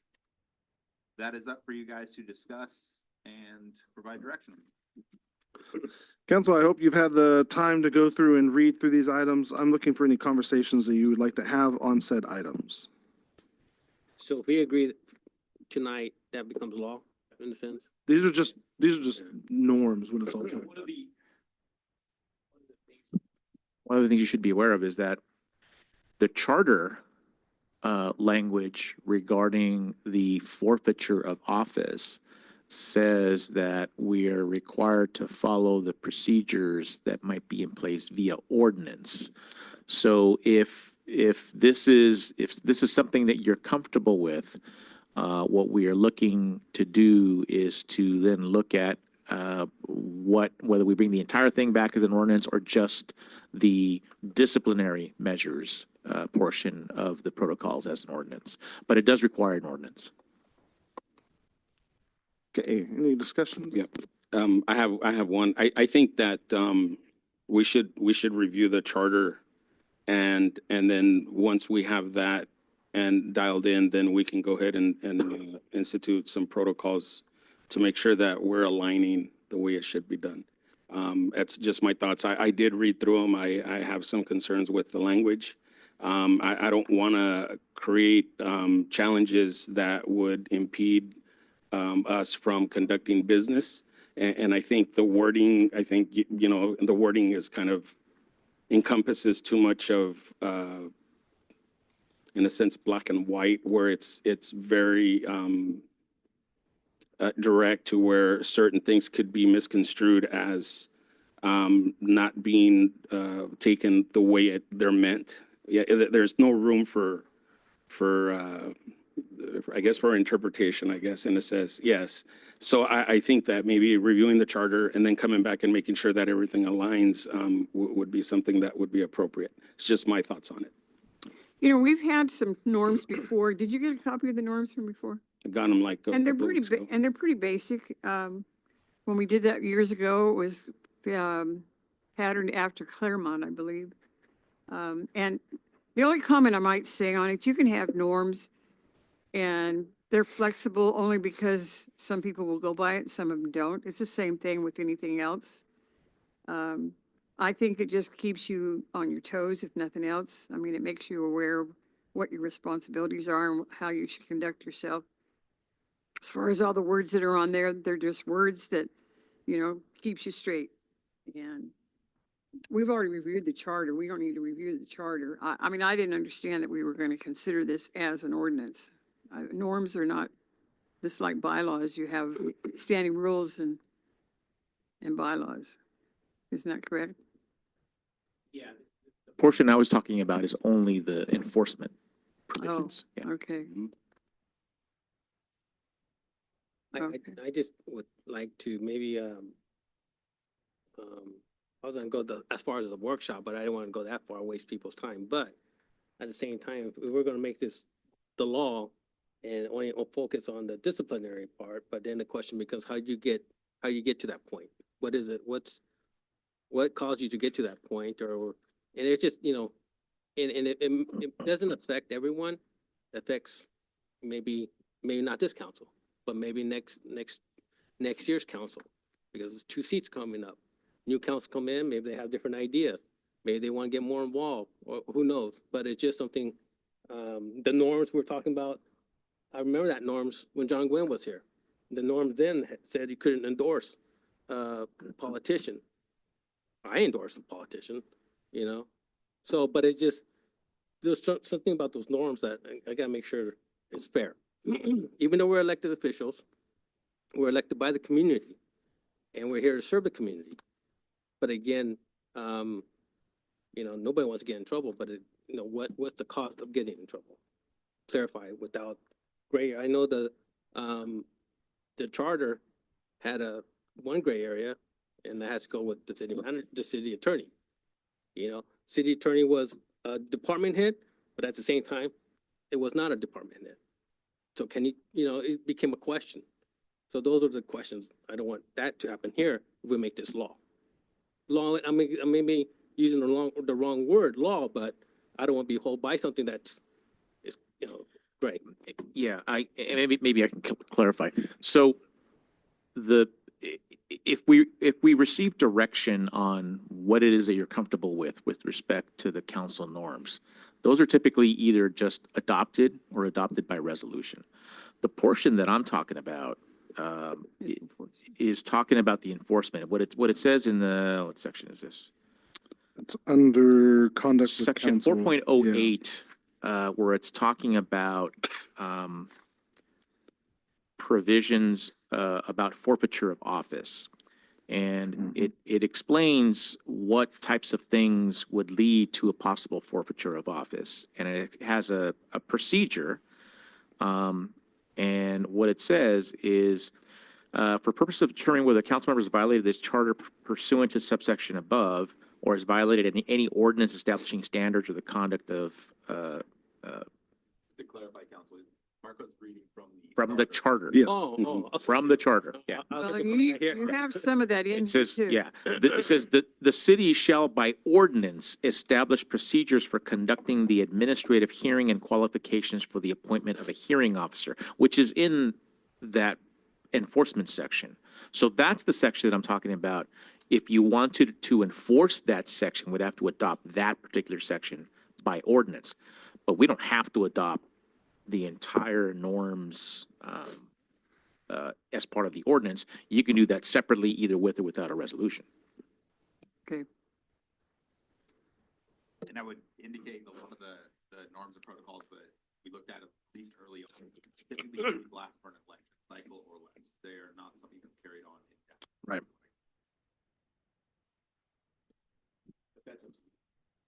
Well, it's the same way in a club. I mean, you have the rules of the bylaws, but then you also have your standing rules that can be flexible from time to time and depend on how your group wants to go. Refresh it or update it or change it or whatever. But Yeah, but even in the club, if something happens before they change it, then now that president's in trouble. no, you should follow what you have in a club. Yeah, I mean, I think if the concern is that the protocols as provided are too inflexible, you can simply recharacterize them as aspirational guidelines, right? But ultimately, most city councils have something in writing that guides the way it is that you're supposed to, or aspirationally supposed to act as council members during meetings with the public, with staff, with each other. We lack the censor process. We lack protocol on how to manage it. And when it's all said and done, I know for somewhat of looking at this, folks, part of it feels, I think when we use the word norms, part of it feels like this is common sense material. I understand that. This is really about the idea of integrity through the due process and making sure that if people are electing 5 individuals to serve for the city council, that those 5 individuals are leading from a place of integrity and doing what's right, even when no one's looking. So I like where you're headed with it. I think we do need to have something that is an ordinance makes sense, I guess, if you look at it from that point of view. We need to have something that's a lot more steadfast and set for those moments. I will agree with our Mayor Pro Tem here because there are a few parts that do seem inflexible. I'll give you an example. That's the only example I can think of off the top of my head, but I will give you an example. Tonight, we recognized a few leaders, right? The congregational church, the students and what have you. The way I read part of this, it seems as though that for us to recognize those individuals, we would then need to bring it to a council meeting, address that in our council comments and saying I would like to recognize Johnny, and then in return, once we agree, 2 weeks later, we come back and then recognize Johnny. Johnny, you're not getting recognized tonight. Settle down. But it takes a process that we normally can do. If we do it right, give staff enough time, it takes a process that can go from a 1 to 2 week span and now turns into a 3 to 5 week span, right? For the exact same thing.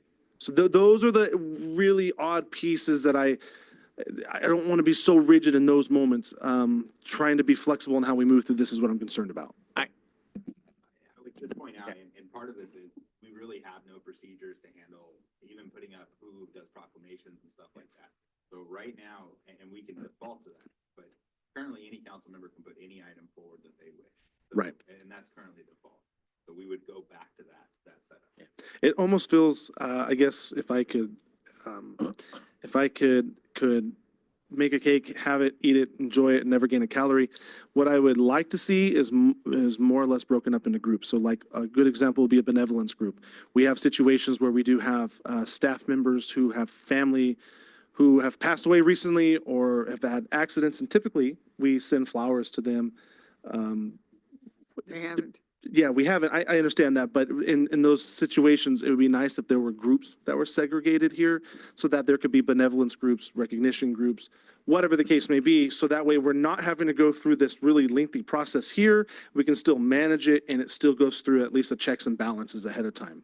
But I guess at that point, I'm adding something into this. It may be better, I mean, based on the discussion and everything else across the board, it would have to be up to you guys for consensus, but Councilmember Alvarado brought up the workshop. Yep. That may be a potential way for you guys to then focus on this item. We could bring it to a special meeting, however you'd like to do it. But look, I'll be honest with you, you're a council that gets along. But the process you're describing is the only process that works in a council that is, let's say, somewhat dysfunctional, where every time something like that happens, it's challenged by somebody. And so the only way that staff, your city attorney, can function to put things on the agenda is when somebody brings it up at one meeting and says, you know, council colleagues, I'd like to ask staff to bring back a proclamation for this person or for this group. Do I have a consensus from my colleagues to bring that back? Yes. That's the only process that'll work. You're not there. I agree that. I'm happy You're we're not there. But it's one of those, you're not there, so you don't have to deal with that. But putting this in place, I don't want to see us become such a government bureaucracy that we can't do what we are. Yeah. We are Shafter for a reason. We are very tight-knit. Everybody knows everybody. And that's what we want to maintain, that sense of community. But I feel like if we do this, we're going to add one more piece of bureaucracy into this massive cog called government. And then it's just that much more difficult to have these conversations with folks. So I like where we're going because I think it upholds a sense of integrity that needs to be there, period. But I don't want to see us get so locked into certain aspects of it where it's like, okay, why can't you guys just move on this a little faster, right? I see it a little bit different. I see it as setting boundaries. And then once you cross those boundaries, then it's on you because you crossed them on your own. It's not on a body by when a member acting a certain way or doing a certain thing, and then the council being involved in it. I can put everything to sports, especially the game of football. You have your boundaries and you have your end zones, and you stay within the boundaries. And then when you cross a line, there's a penalty. So if an individual goes outside the boundaries or crosses a line, there needs to be protocols that need to direct what is happening. And without the whole thing coming into it, like what you're talking about having a whole big process, because now, I mean, it's not on any four if I do it. It's on me. And I think that, you know, sometimes things and situations come along that are why you set boundaries and everything, because there's a lot more different things that we need to be focusing on than issues that come up and things that are of concern that are outside of maybe the consensus. And so, I mean, it's like if I'm going to ask the city manager to do something, then if I wanted to ask him to do something as a council member and write it down on paper and sign my name to it, and then everybody else should be involved in that. But if I come to you and I ask you to do something, and then as Pete, well, then it doesn't include them. But I can't come in and ask to be shielded by the umbrella when the other two or three or four didn't have anything to do with it. So, I mean, these are issues that we're having to deal with when we got bigger issues on the table that we shouldn't have to be worried about. But if an individual steps outside the lines, it's on him. It's not on the council. So I'm not seeing that as like sticking us in a box where we can't do anything. There's a boundary on the right and there's a boundary on the left. And we're supposed to stay inside those boundaries, stay above reproach, go forward and do it respectfully and for the, in the honor of the city, because that's who we're serving. So, the protocols that I'm looking at are if you go out of line, it's a self-inflicted wound. It's not something that anybody else put on you. So that's my bet.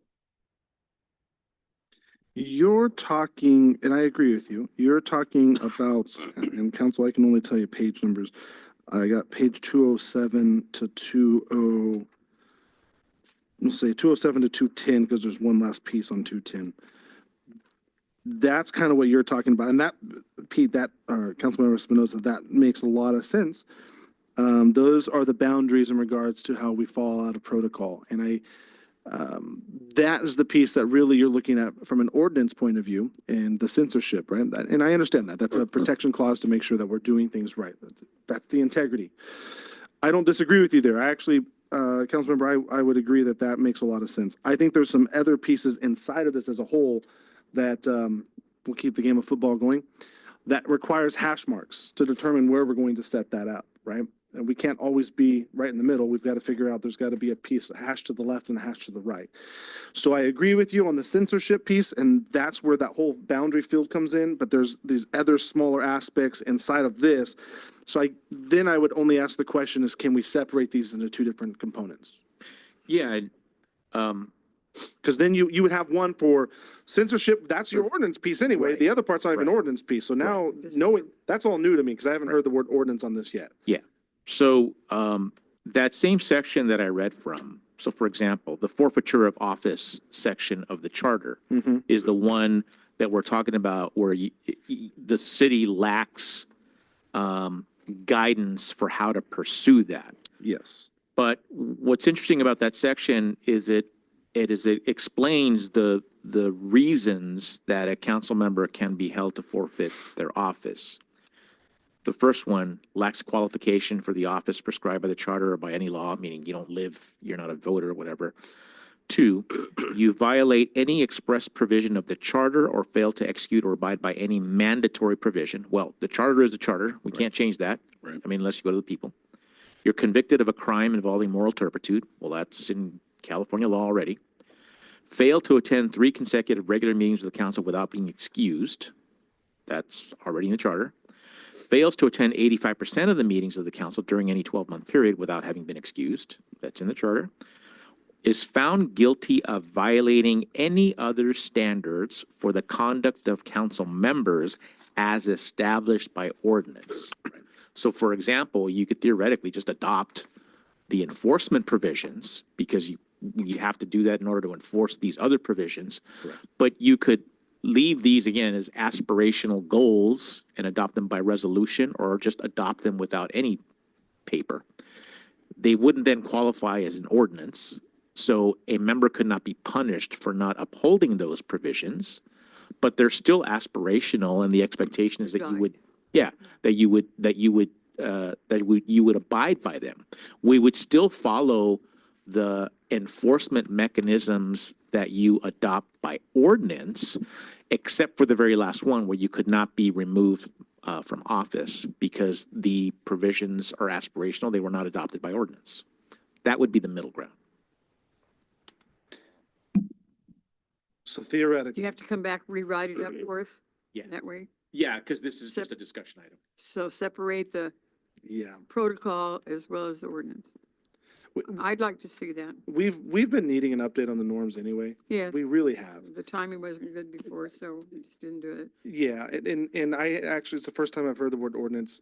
I don't disagree, Yes. again, I don't disagree with it, because I think from a perspective of integrity, that's what we should have. We should have that. But knowing that you can separate the two, I really like. That still, and Lance made a good point, that still leaves the provisions that you could be removed from office for, which are codified in the charter Yes. and in ordinance. So we're not changing those, but, so for example, in the staff report, has a listing of those in section 407. So those are still things that you could be theoretically removed from office for, assuming that they are egregious enough to follow through on. Well, I mean, the protocols and the statutes, that's what, to me, are the rules and what you could be penalized on. So if we know them and we abide by them and we go by them, then if you go outside the line, that's a self-inflicted wound. It's not on anybody else. Nobody else forced you to do that. So I don't think that the rest of the council should have to deal with that. I mean, if we should have norms, the way we treat staff, the way we treat the city manager, the way we treat the public, way we treat the peace officers. I mean, everything that we do should be above reproach. The first time I had that explained to me, I didn't know what it was. I had to ask him, I said, what are you talking about? And it's like you do the right thing even when anybody's not watching. That's what that's about. So being a private individual, a private citizen, all that and everything, I can keep to myself. I can do my own thing. I don't have to answer questions. Being a public official, that just went out the window. Now, if somebody asks me what I think about something or why I did something or why do I think this way, I have to express myself to them in a satisfactory way. But I mean, that doesn't give me the right to do things, that are not right. Yeah. And I think that, so I'll give you an example, two examples. Let's assume a council member is rude to a member of the public. I think we would all agree that that would be a violation of the protocols that we have. You're out of bounds. Right, you're out of bounds. In that case, because you adopted the protocols, but not by ordinance, every enforcement mechanism that is in the last page is available to you, except the removal of office. Right. Okay? So that's, it's still enforceable. It's just you can only have the 4 total, and there's 3. So read the 3 that would be available. Yeah, so there are, the 3 that would be available would be, apologize. So the first would be a warning to a council member, a compliance demand letter, and then censure, which would result in potentially the removal of any allocations. Right. So those 3 enforcement mechanisms would be available if a council member got into a shouting match with a member of the public and you were rude to them and the rest of the council thought that that was a violation of the protocols. But not the last one, not removal, because that requires that you violate a provision of the charter or ordinance. Right. Now, let's assume there's a provision in the charter that says prohibitions on council, no council member shall hold any other city office or employment during the term for which elected or appointed. Let's assume a council member insists on becoming a city employee. That would be a violation of that section, but then refuses to leave the council. In that case, then all 4 enforcement mechanisms are available, including the removal from office, because that's the only way you're going to remove them. So that would be like the difference is when, if there's a violation of the protocols, everything is available for enforcement except removal from office. But when there's a violation of the charter or an ordinance that's already been adopted, then all 4 mechanisms are available for enforcement. That would be the difference.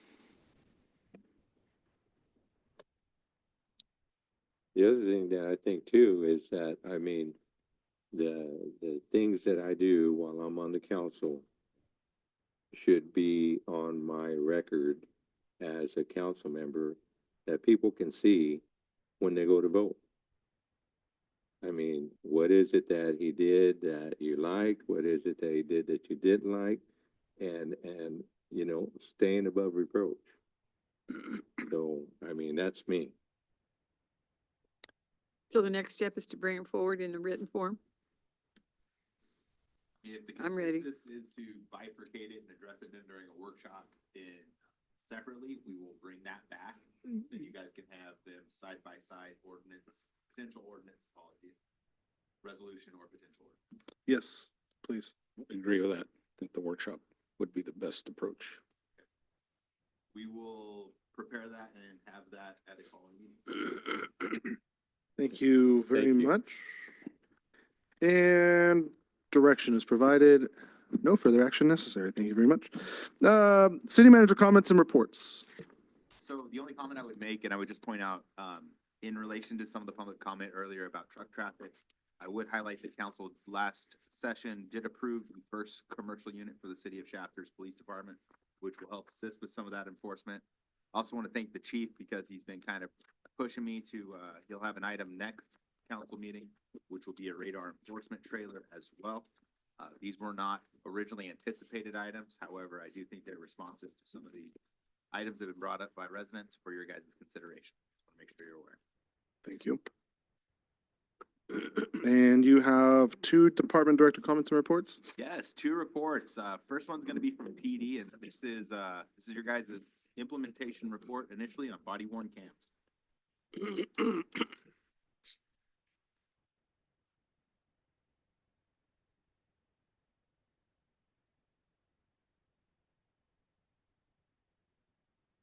Honorable Mayor, members of the Shafter City Council, Administrative Lieutenant Stevens with the Police Department.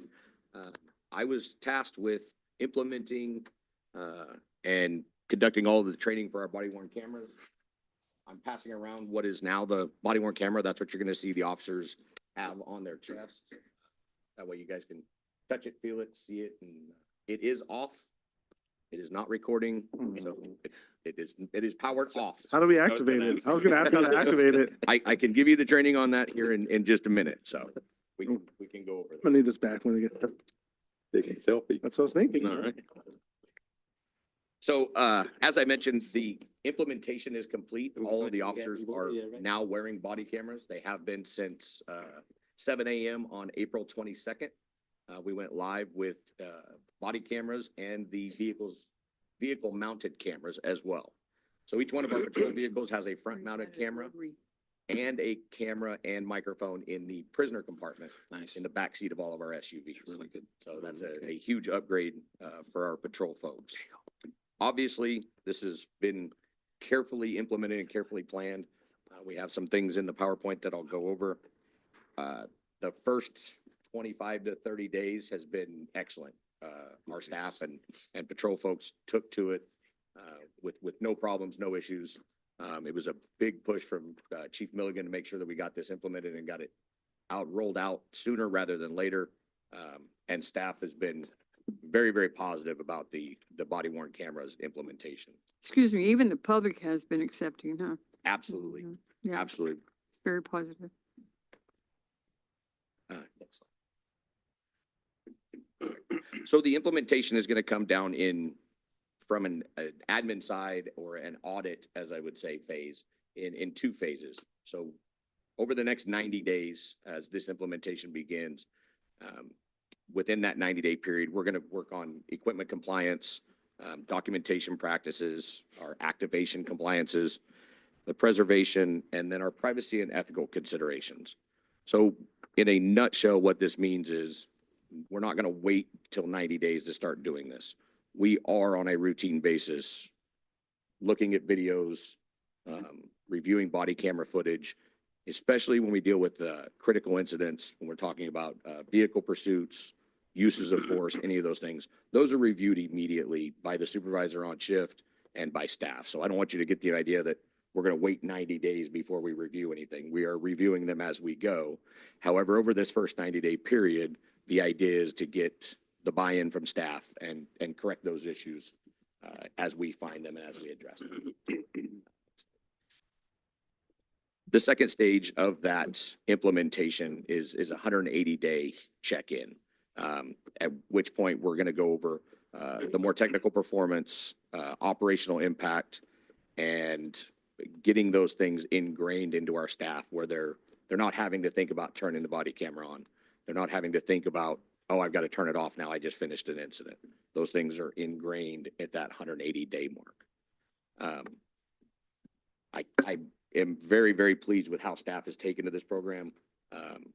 For anybody who comes from my generation of policing, cameras were not always viewed as the positive thing that they are now. So it's been really nice to see the patrol staff take to it as well as they have. With the Axon features that we purchased, I'm going to go through a couple of slides and there's a couple of videos. So you'll get to see what it actually looks like. This first feature is called Respond. So all of our cameras are GPS located. So our dispatchers can be in the dispatch center with this map on the wall. They can see where every camera is. In this particular picture, up in the upper right-hand corner where it says one recording, that means one of the cameras on that map is actively recording. So we can not only see where they are, but we can tell if they're actively recording. We also have a function built into the body cameras where they can request that the dispatcher log into their body worn camera and see a live video. So if they are in a critical incident or they're in a barricaded situation or something, they can request not just the dispatcher, but supervisors as well to log in and be able to see what they're seeing in real time as it's occurring. And we can make decisions and tactical considerations with real-time information. Wow. So it's I like that. The technology has come a long, long way. Yeah. So this is called Respond, Axon Respond. It's a great program. Our dispatchers really like it, and for officer safety, it's huge.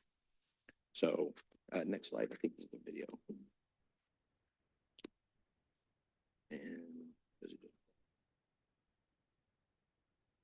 so all of our videos, the first 30 seconds are without audio.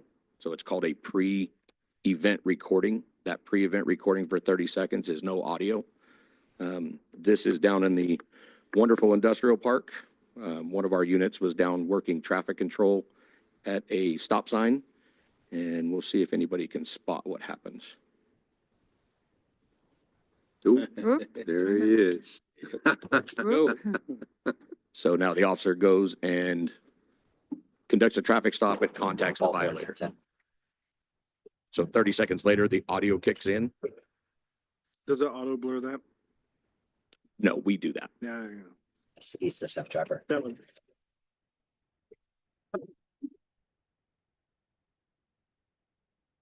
So as he's out of the car, obviously it's not recording audio because the audio is inside the car. The body camera is automatically kicked on. That is picking up his audio outside of the car. I can kind of talk through. As you noticed, that pre-event buffering actually caught the violation on camera. For officers going into court, that's a huge benefit. You really don't have to argue your case in front of a judge. You just kind of hit play and go, that's what happened. And it's much easier. So and to your point about the blurring, I didn't know that I would ever become a video editor. But I've developed new skills, even at this point in my career. So we've learned how to do that. We go to the next one. So this is going to be the same incident, just the only difference is this is the view from the camera on the officer's uniform rather than it from the car. Look at that great production work you got going on there. You like that? I see that. Yeah. I did not know I could video edit. I learned, and it's actually very simple. We got some great training from Axon. I can't speak highly enough about them, and the training they provided was just tremendous.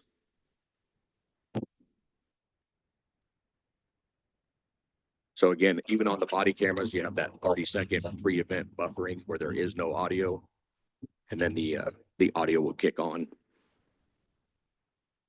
ability to express. And we easiness of bleed out driver. license plates. You'll see as the violator or in identification, anything that we get from them. Hi, Officer Castillo. So that's how a traffic stop looks from a vehicle camera paired with a body camera. Nice. I did want to show one more video. And it has to do with, I wanted to show the nighttime capabilities because I'm always concerned about what it looks like at nighttime. And I believe the next.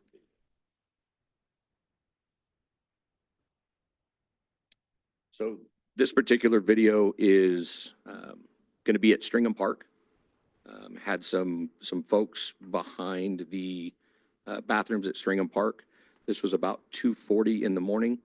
So it gave us a pretty good idea of what the video looks like in low light at nighttime. So again, you'll have that 30-second pre-event buffering, and then the audio will kick in.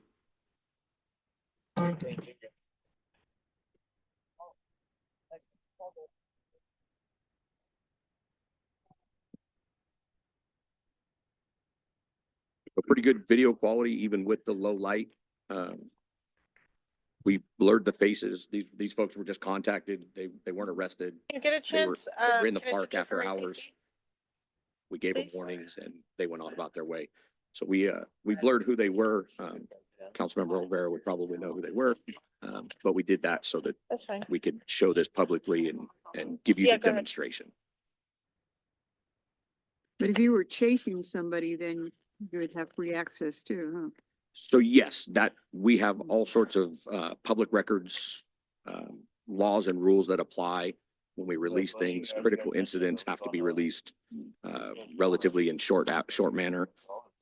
So it depends on how the incident Comes about. goes on what we can release and what we can't, and what we redact and what we don't redact. Oh, that's something you guys mentioned. the other And week. with that, I just wanted to show you what it looks like at night. With that, I'm available to answer any questions or take any comments. Very cool. Any comments, council? You don't have any that are fighting, no fight? Settle Pursuits? down. Pursuit? Like I said earlier, we have some redaction rules we have to abide by. Blur it all out. Settle down. Does each This- officer, is he responsible for his own, or does he come in and it goes through? Turn for me? So each officer is assigned their own body camera. Yes. They all have a charging cord. Uh-huh. So when our officers are traversing back and forth as they're coming to and going from work, they have their body cam with them. It was the staff's concern that ultimately something was going to happen in that transit time and we weren't going to have it on video. All of our vehicles have, for all intents and purposes, a Wi-Fi connection in the car that all of these items connect to.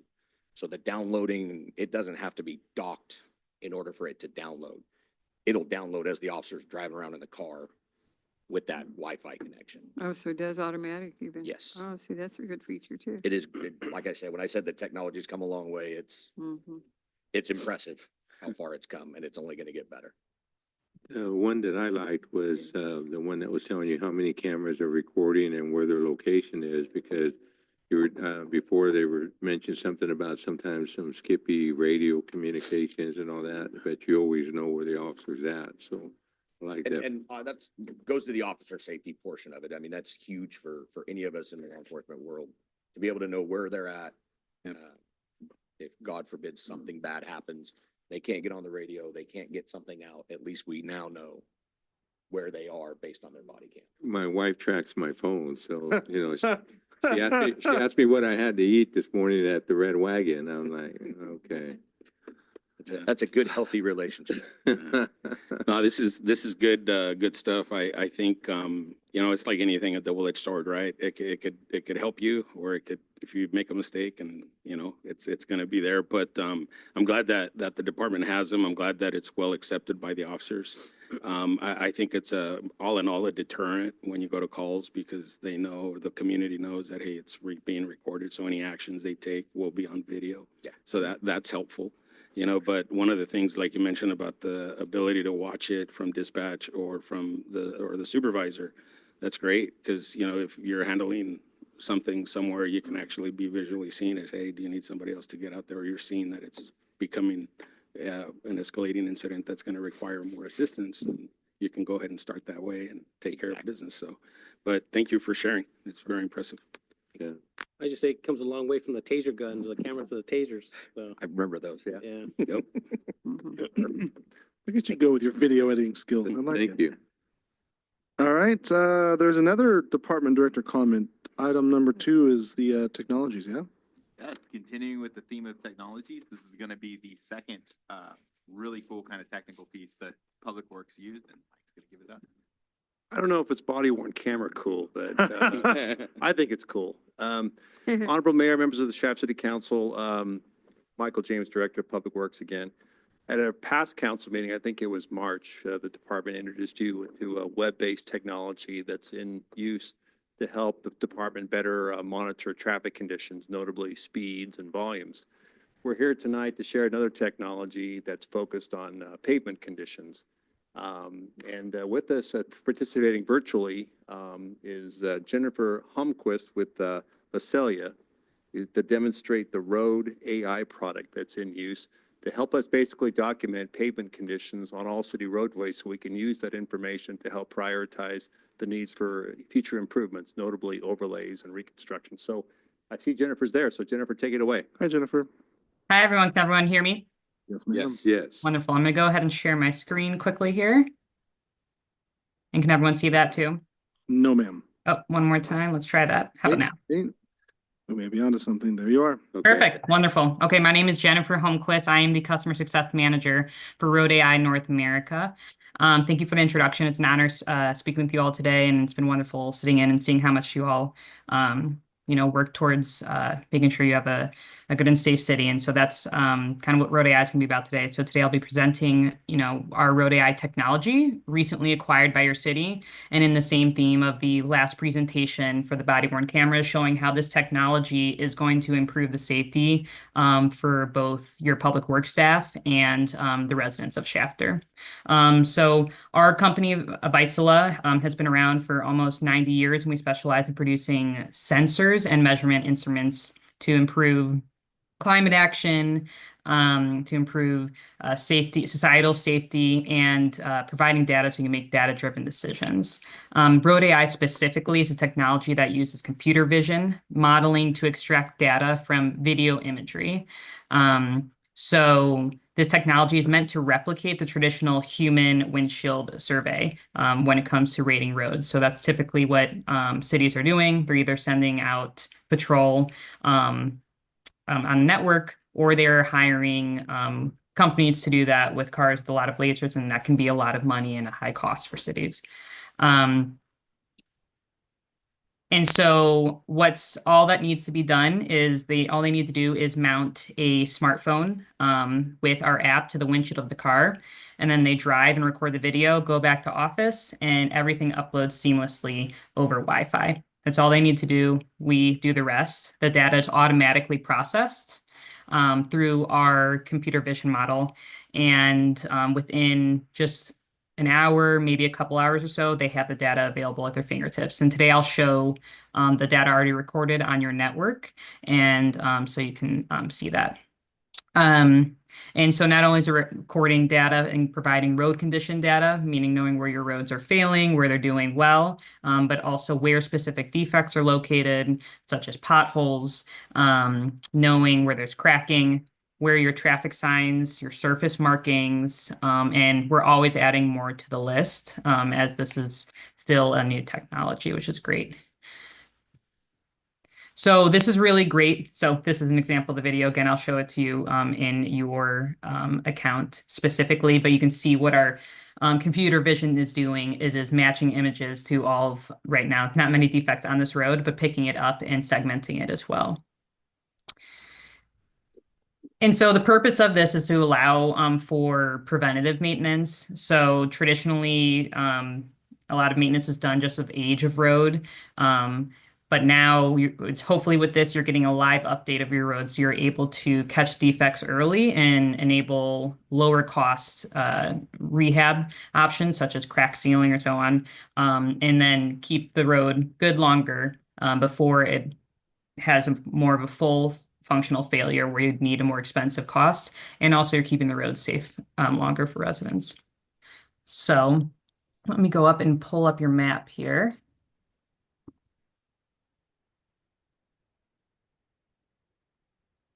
So this is the web interface, and this is the heat map showing the road surface condition data for the roads for the city of Shafter. So road surface condition score is going to tell you, again, where your roads are doing well, where they're or failing, or where they're doing well. Our road surface condition score we've built is based off of the ASTM D6433 methodology, which is the standard of practice for road surveying in the US.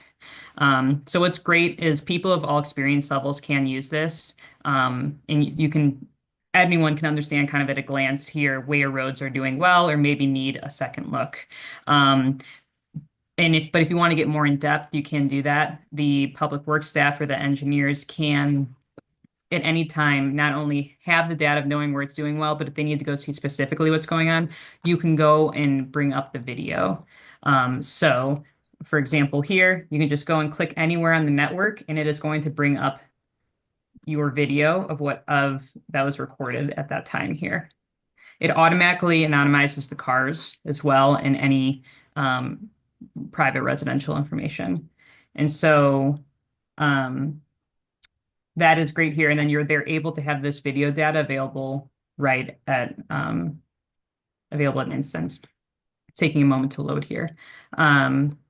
But again, you can see here, it's showing the different defects it's detecting, such as alligator cracking. We also do condition rating for line markings, so you can know what line markings need refreshing.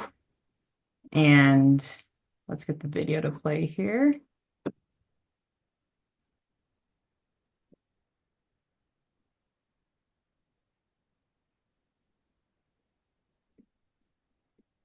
I noticed a lot of your roads are pretty well kept, so it's hard to find ones with a lot of defects on them.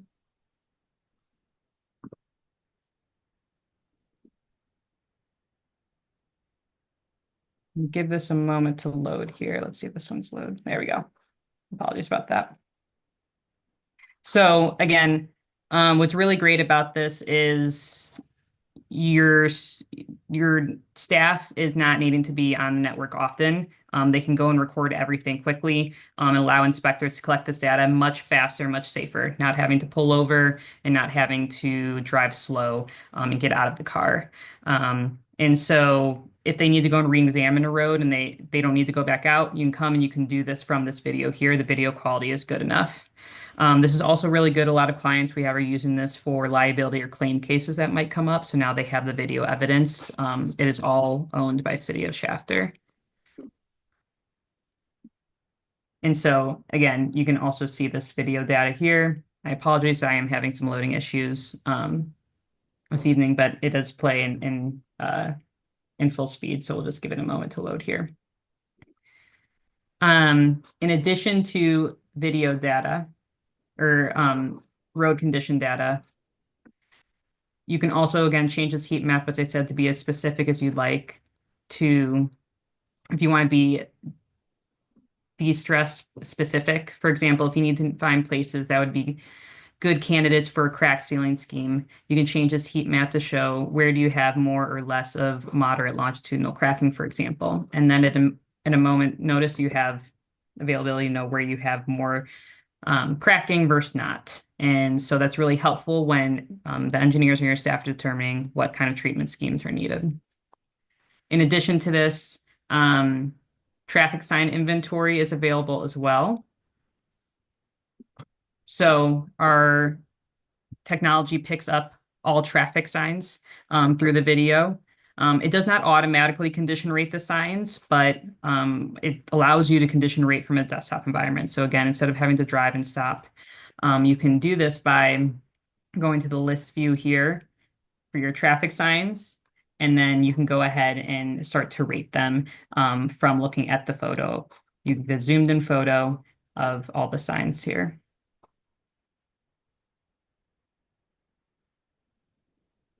along with the category and the country code and so on. And so now you have an asset inventory of all of your signs. You can see how many of each sign you have. And this has been really useful for going and making tags to know what signs have stickers on them, what have graffiti, what have vegetation overhang, and making work orders for those so you can go and fix those before it becomes a problem. We do the same here for surface markings.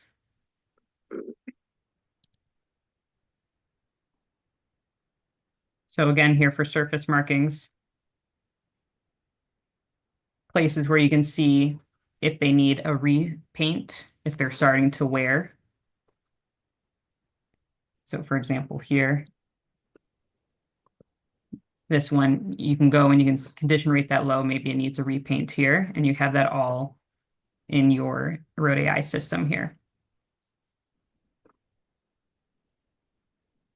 And then also you do have ability to make annotations. So I have another city in California who is using this technology for environmental cleanup. So they want to know, be able to know places where there needs to be different places such as like potential encampments that they just need to keep track of.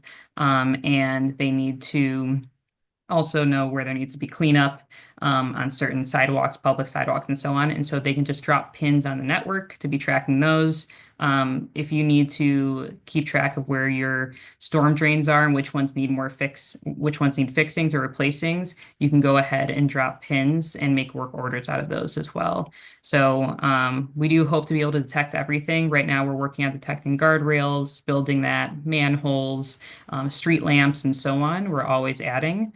But in the meantime, you can do that yourself by dropping pins on the network while surveying. Now let's see if we can get this. There we go. There's a video again. Thanks you guys for your patience here. So you can see that this is really the huge value here. You have this live video available forever in your account. And what's great is you can compare year over year, or let's say you have a maintenance project, you can record before and then after. Not only have the videos compare the before and after, but also you can pull a report to show how your road surface condition score, your percentage score, went up, and was that the best treatment option, or kind of reflecting there. This graph is just showing how it's calculating your road surface condition score and which of each defect is affecting the score here. Again, more under the hood information, but it can be helpful. Yeah, so there's really endless things that you can do with this product. But as you can see, the main things really is going to help with preventative maintenance, going to help lower costs for the city of Shafter, really being able to catch defects early, and then also safety for residents as well. And keeping your staff off the network in terms of having to drive a lot and survey. And you can survey as much as you want.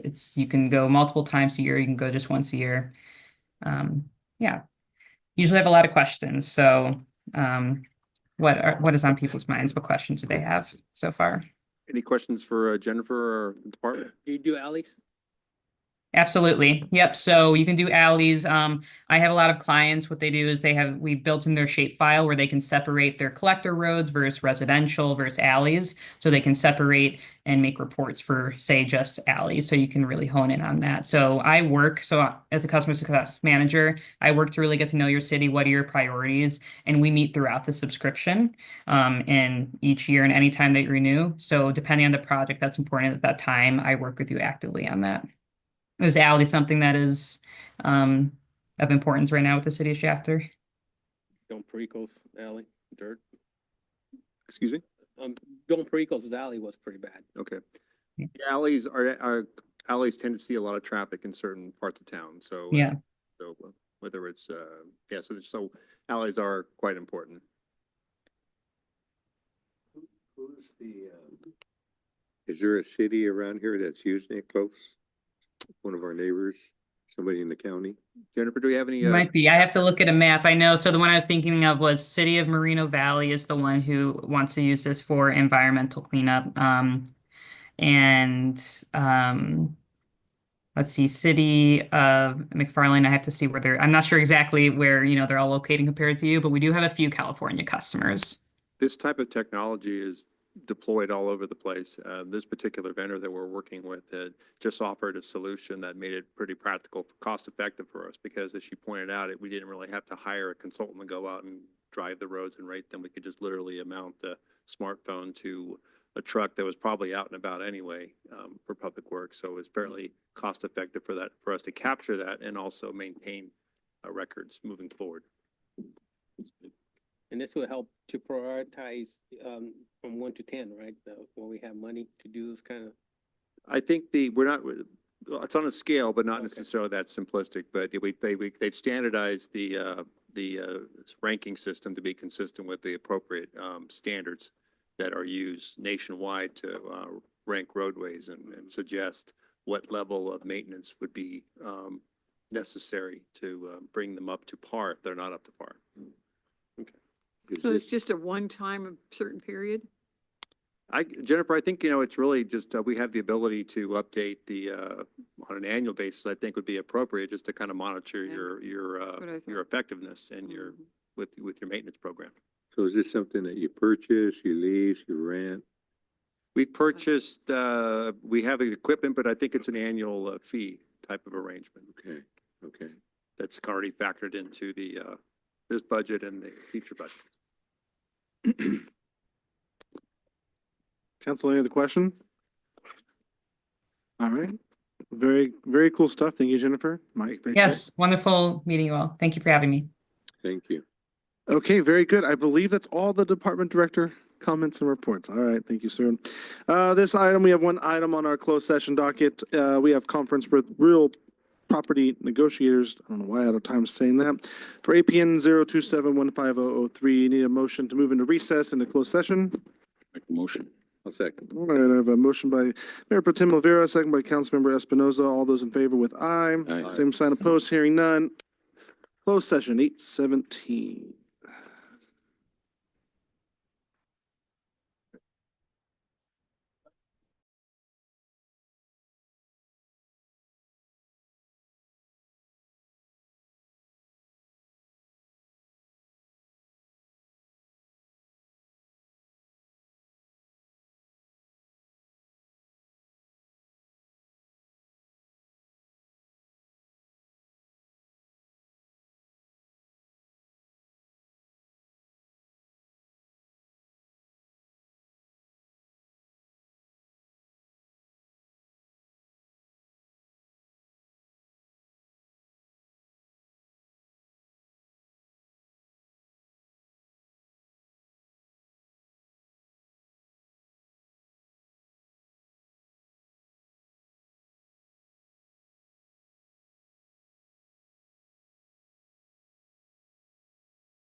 Okay, welcome back from our closed session. Going to look to our city attorney to lead us out, sir.